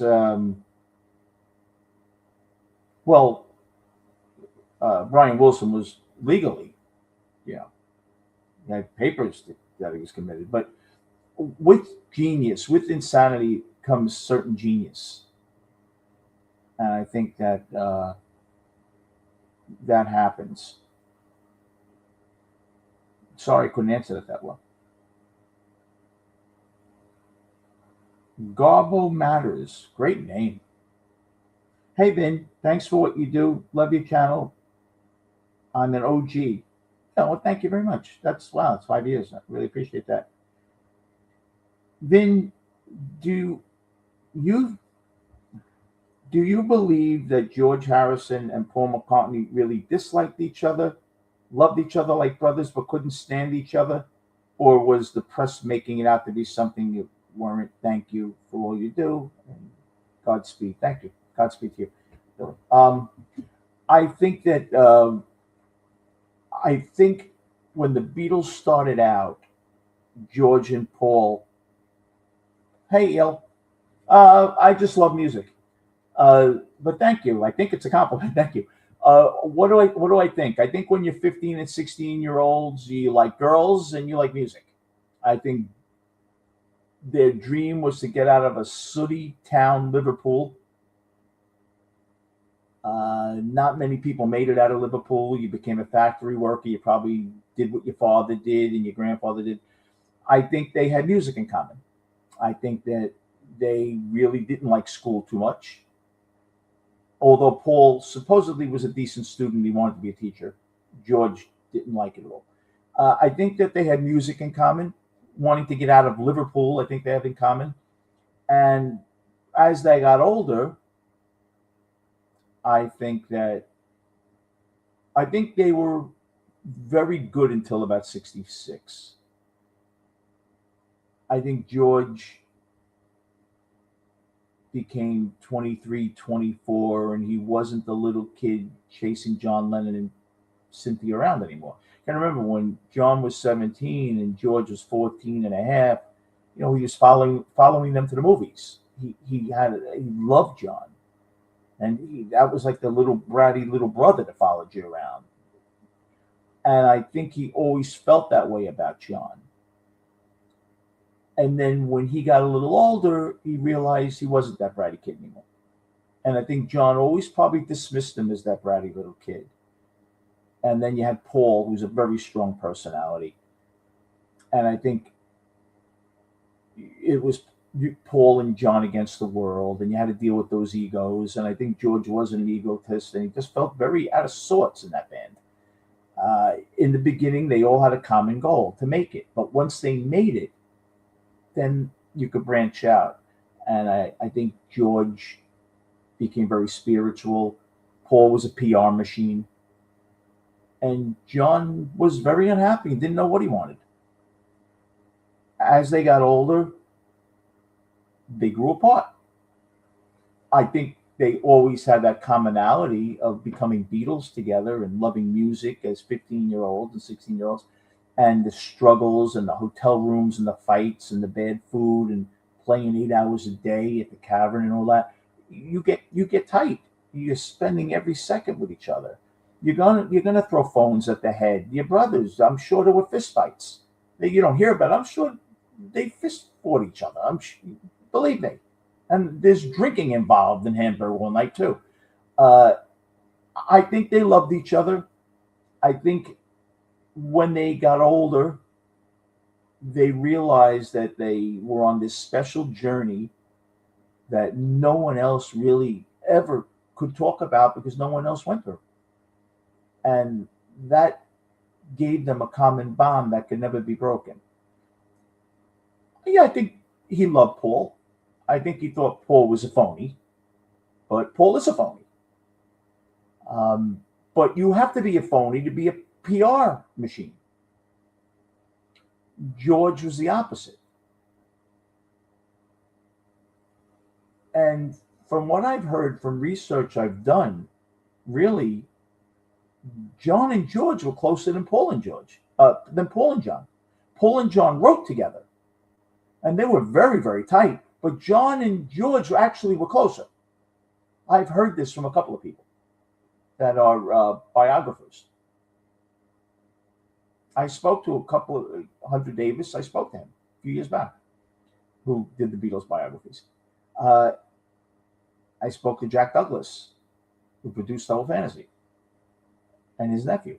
And yeah, there were different periods where they were different sets were close. There was a period John and George were inseparable. There was a period George and Paul, because Paul brought George into the band. George and Ringo were always very close. Ringo loved Paul, thought Paul was difficult, loved John, but John was difficult because the Beatles had to answer for every stupid thing John Lennon did. They all had to answer for it. So that's what I really think about that. Oh, thank you. You like that song, the Billy Joel song? Yeah, thank you. Couple more. Got three more. Sad and Funny. That's a great name. How are you? Thanks, Vin, for all you do. Quick question on the Beatles. I see you're on. I'll catch the replay, although I did come on for a sec. In your estimation, who was the better lyricist, Paul, John, or George? And do you think that their writing would have changed as they got older if they had still known each other? That's a great question. I think Paul's a very capable lyricist, but Paul is a writer. Paul is writing little novelettes in 3-minute songs. John was self-confessional. John was telling you about his life. Paul's telling you about some character that he made up in their life. I think for honesty, a songwriter told me once, and I think John Lennon had said this too. He probably stole it off him, gave it to me. I was at a Juilliard thing for my drums. Tell the truth and make it rhyme. Song might not be any good, but it's legitimate. I think John was a better confessional writer. Just think about it. You read it. I've read probably 80 books on the Beatles. Serious. If you read when they talk about the moms, you'll get 4 pages of Lennon's mother. You'll get a half a paragraph about Mary McCartney. She was a midwife. She died of breast cancer. That was it. Now, John talked a lot about his mother. Paul didn't say anything. Did you ever hear Paul talking about his family? No. You heard John always talking about his family. So part of the reason is because Paul was very closed. John was very outward with his emotions. So John was the same way with his songwriting. John would tell you what he was thinking. Paul kept everything at arm's length. I think that John was the better confessional writer. I think Paul came up with the storytelling better. As for musicians, there's not a question that Paul McCartney's a better musician than John Lennon. But you got to remember, Paul McCartney's lived 46 years more than John Lennon. Now, could I honestly say that Paul, even if John lived, Paul still would be the better musician? I'll tell you why. Because John was lazy. And I don't think John gave a shit about learning instruments. I don't think he cared. I think Paul always cared about that stuff. And I don't think John did. Thank you. Hot Mama 67. Good number, 67. Beal Sergeant Pepper. How are you, Mr. B? I'm very well, thank you. Love your channel. Love the info you give on different subjects. Do you actually know about all these things? Because sometimes I don't see you reading, so you must remember well. Is there a question here? Let's see. Quick question. Your favorite bands, singers, crooners, and female artists of all time? Boy, I do know a lot about music, but I do notes. I do. I can't put anything on my screen and read from it because I freeze. So I'm really at the beck and call of just writing some notes down. But yeah, music, yeah, I do know about it. I do. A little cloudier now with the dates than it used to be because I'm getting older. Favorite bands. Squeeze is one of them. I think Squeeze is very underrated. I think they were too British, too clever with the lyrics, and America didn't understand it. I think Squeeze also came out in a time with MTV and VH1 where you had to be sexually provocative and packaged well, and they weren't. I think that I like the Kinks. I think the Kinks suffered because they were banned out of America for 3 years, the late 60s. the 70s, when they could have been touring America and everyone could have been finding out about them, especially when the Beatles were breaking up. People could have just hooked on to the Kinks. No one really knew about them in America. After a big in 70 or 70 Lola, right? They should have been megastars after that, right? They never quite made it big. They are kind of like the Who, not as big. The Who did it all, and Led Zeppelin got all the credit for it. The Kinks did it all, and various bands got the credit for it. Women, I like. I didn't like Janis Joplin for this. Say, I didn't like that rock druggy thing. Lady Gaga. I could take her or leave her. I think she's okay. Taylor Swift is talented, even though I don't like that music, but she is talented. I will give you someone who was very talented, Amy Winehouse.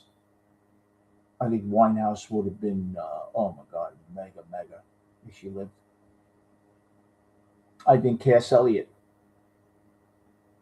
Mama Cass, if she would have been, oh, very, very big. I think she would have gone on Broadway, probably done Broadway shows, probably. Um, I like Coldplay. I like the Dave Matthews Band.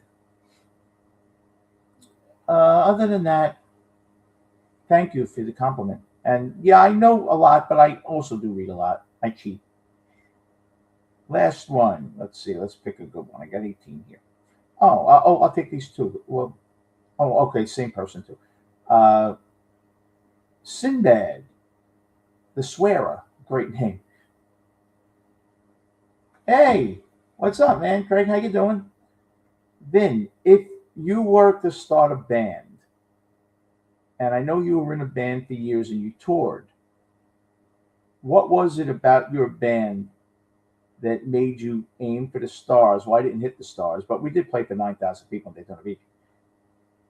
And what is it about a band that lures people in? Thank you so much. Thanks for all your work, and God bless you. God bless you too. Uh, Being in a band is like being on a baseball team, and I don't want to compare this. I don't mean to. Being in the foxhole with Vietnam buddies. You are doing something very specific that if other people aren't doing that, they don't know what it feels like. I always thought the Beatles had the advantage over Elvis because Elvis was there alone. He could have all his sycophants and Colonel Tom Parker, but Elvis was up there alone. Um, the Beatles were up there together, so they could lean on each other. When I was in a band, I was with. I introduced these guys. I knew them all individually. They did not know each other, and we just got lucky, and they all hit it off. They became brothers. But you got to remember, we spent probably thousands of hours playing because, you know, for 3-4 years, 2 gigs a week, even if it was 40 weeks of the year, right? Over 4 years in the recording studio or the practice studio, 4 hours a night, 2 hours, about 5,000 hours probably. You get close with guys like that. And it is just the most incredible feeling in the world when your drummer's doing 4 in the bar and you are trying to come up with a lick, and it finally works, and you both look at each other at the same time because that was it. In music, you could play. I can give you.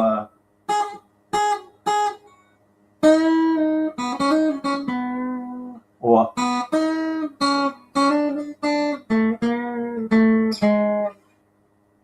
it doesn't sound good, right? what comes next.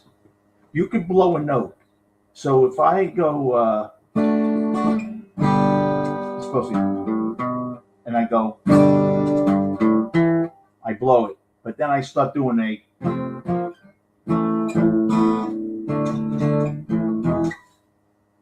it doesn't matter if I blew one note because what came after it was sensation. No, that wasn't. I'm just saying if I did. So it's what you do next, like in life. Even when you blow a note, what you do next defines the whole thing. There were nights on stage when I went up. I remember we opened up a Foghat at Lemoore East. I thought during sound check, we had like a 20-minute sound check, and the engineer was leveling off and making sure delay was working. And I thought we were terrible. And I wasn't nervous at this point. I had done 300, 400 shows. I thought we were terrible. We went up. We were together from February 1st, 81, but we didn't start playing a gig. Our first gig was April 19th. So we went together February. Here's the story. I hung out with my friend. We went to a bar, both of us, to listen to a band. We used to go into a recording studio called Sync the Pink, and I used to bring my my multi-directional cassette recorder, and we used to play. And I wrote my first song, Until the Day I Die, and we'd be drinking. It sounded terrible. One night we were going to do that and go see the band again. We were supporting a guy that he knew that owned a new bar, and Thursday night band. This time I had plans with my friend Paul, who passed. So I asked my friend, "You mind if Paul comes?" So yeah. Paul was a great pianist. So we do the same thing. We go and then we go into the recording, and this time he's playing. We sound god awful. Next week we do it. We sound great. We should do that. Yeah. Now I sang. I'm a drummer, but to sing behind the kid is very hard. So they said, well, you could sing and play guitar, rhythm. I'm a terrible guitarist. But they didn't want to go on the board at Sam Ash. It was called Paul Ash at that time. Sam Ash had closed. And do an advertisement for looking for a drummer. We weren't looking to do that. And you got to remember, these guys just met each other. I said, my friend Dino, a year and a half ago in high school, dear friend of mine, drummer, good one. I go to Dino's house. Dino don't live there anymore. But his mother does, and she's, Dino's living around the corner. Okay. Dean, you want to come? We got bombed. Went in the studio, multi-directional at my Iowa cassette. We sounded terrible. Fuck this. We did it one more time the next week. We went into the Seaport Diner. We listened to it. It was pretty good. And then we went into the car, cassette deck. Pretty good. Want to do it? Yeah. We practiced for like 8 weeks, 7 weeks. And we did a 14-song, 45-minute gig. And just got better and better and better. But we were named Desire. But it wasn't raw enough for Lemoore's and, rock places. And how we got Desire was I went into King's Plaza, and it was Desiree. It was the perfume that the lady was selling. With Desire, okay. We knew the name wasn't good. One night, me and my friend are hammered. We're sitting in his room watching Journey to the Voyage of the Sea. And I looked at him. I said, bottom of the sea, whatever. I said, Voyager. No, Voyage. He goes, what? I said, Voyage. That's a good name. He goes, Voyage. Voyager. Yeah, that was it. So we were together until my girl had passed August 9th, 83, right before my birthday. And then we did our Labor Day at the barn in the Hamptons. And then I just, couldn't. My grandfather died in October. I couldn't do it. And then we got back in December of 84.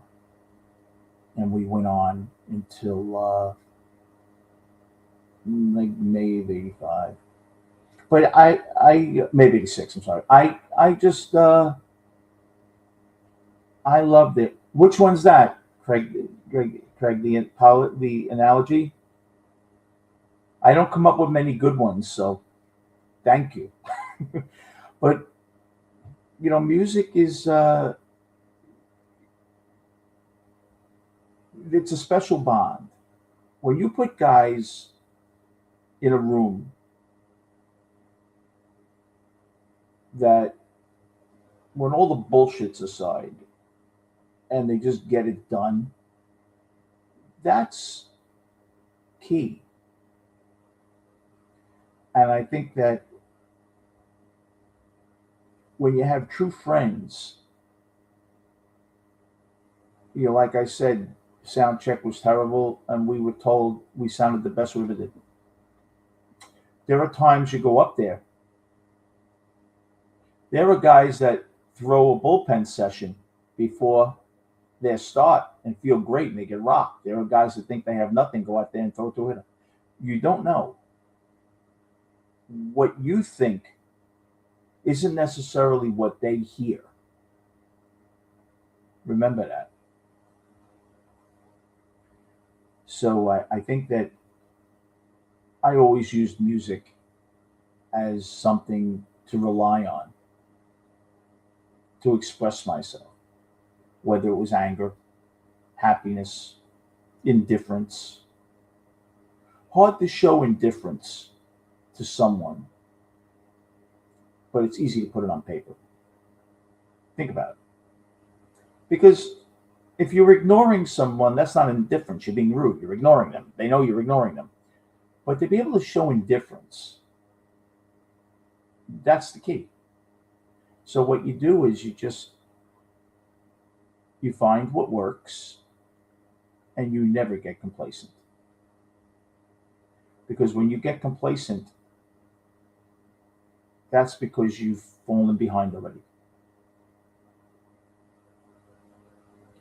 You don't have to be a trendsetter. See, that was the thing when the Beatles broke up.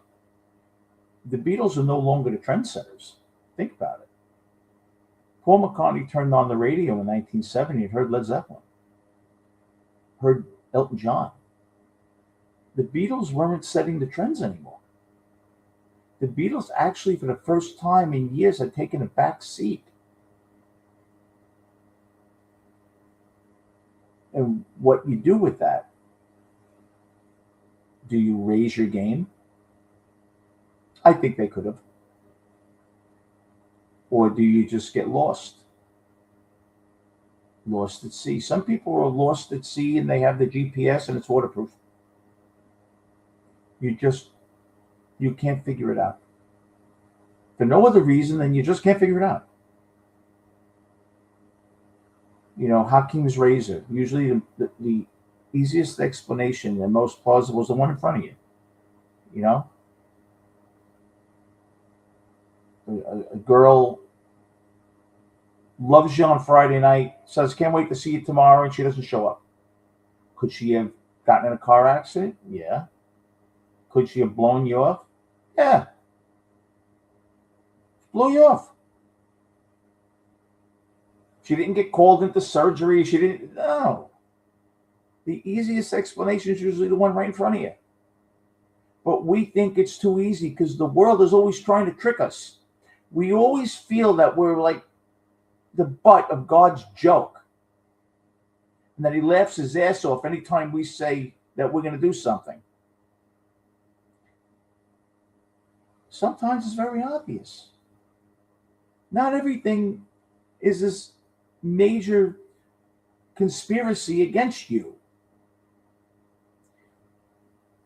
But we think that way.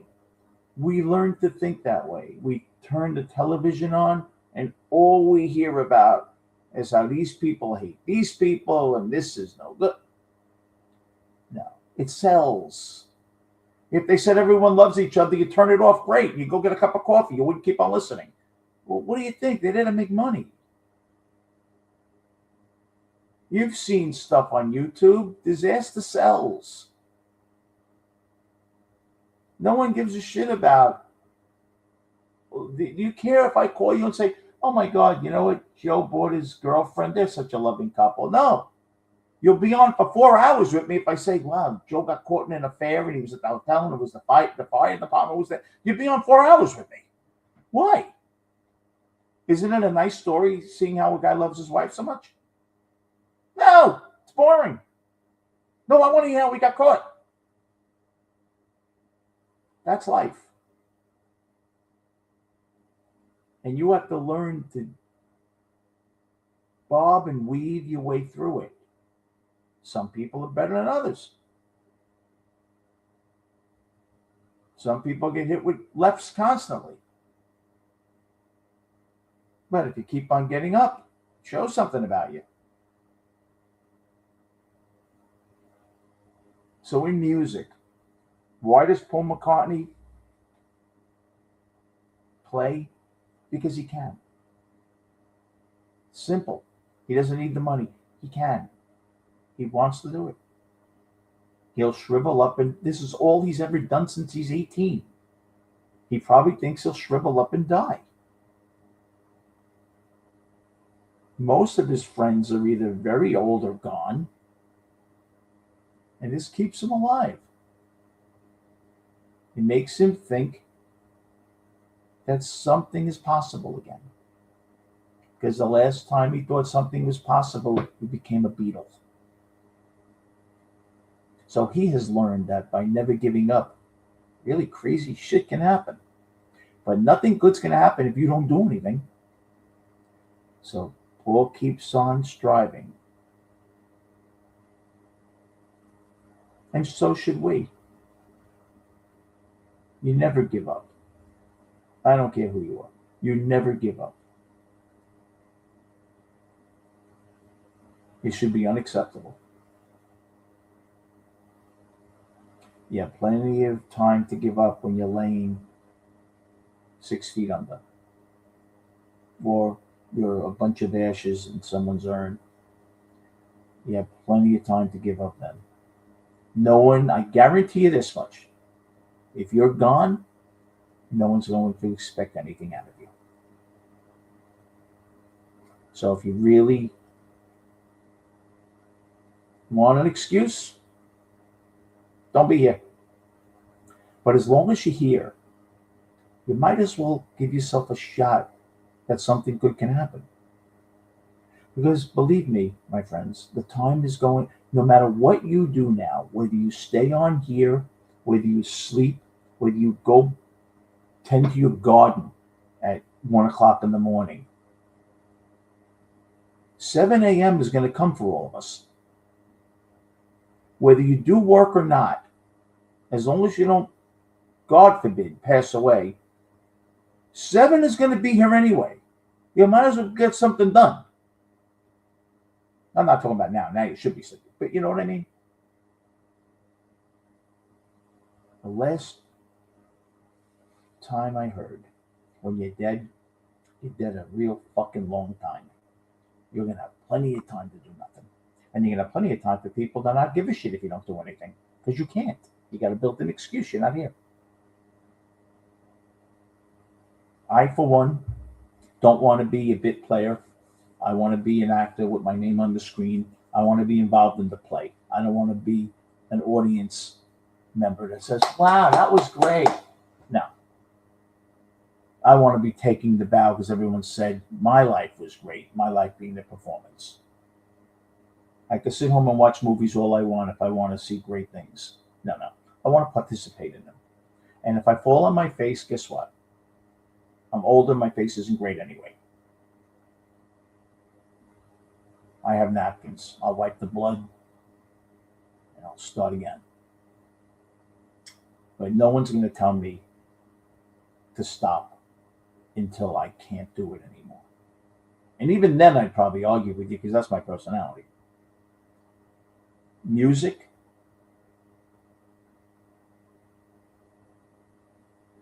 is your lifeline.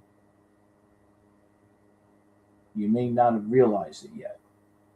Every party you've ever gone to has had music, or most of them. Weddings, funerals, you need music in a church and you're staring in a casket.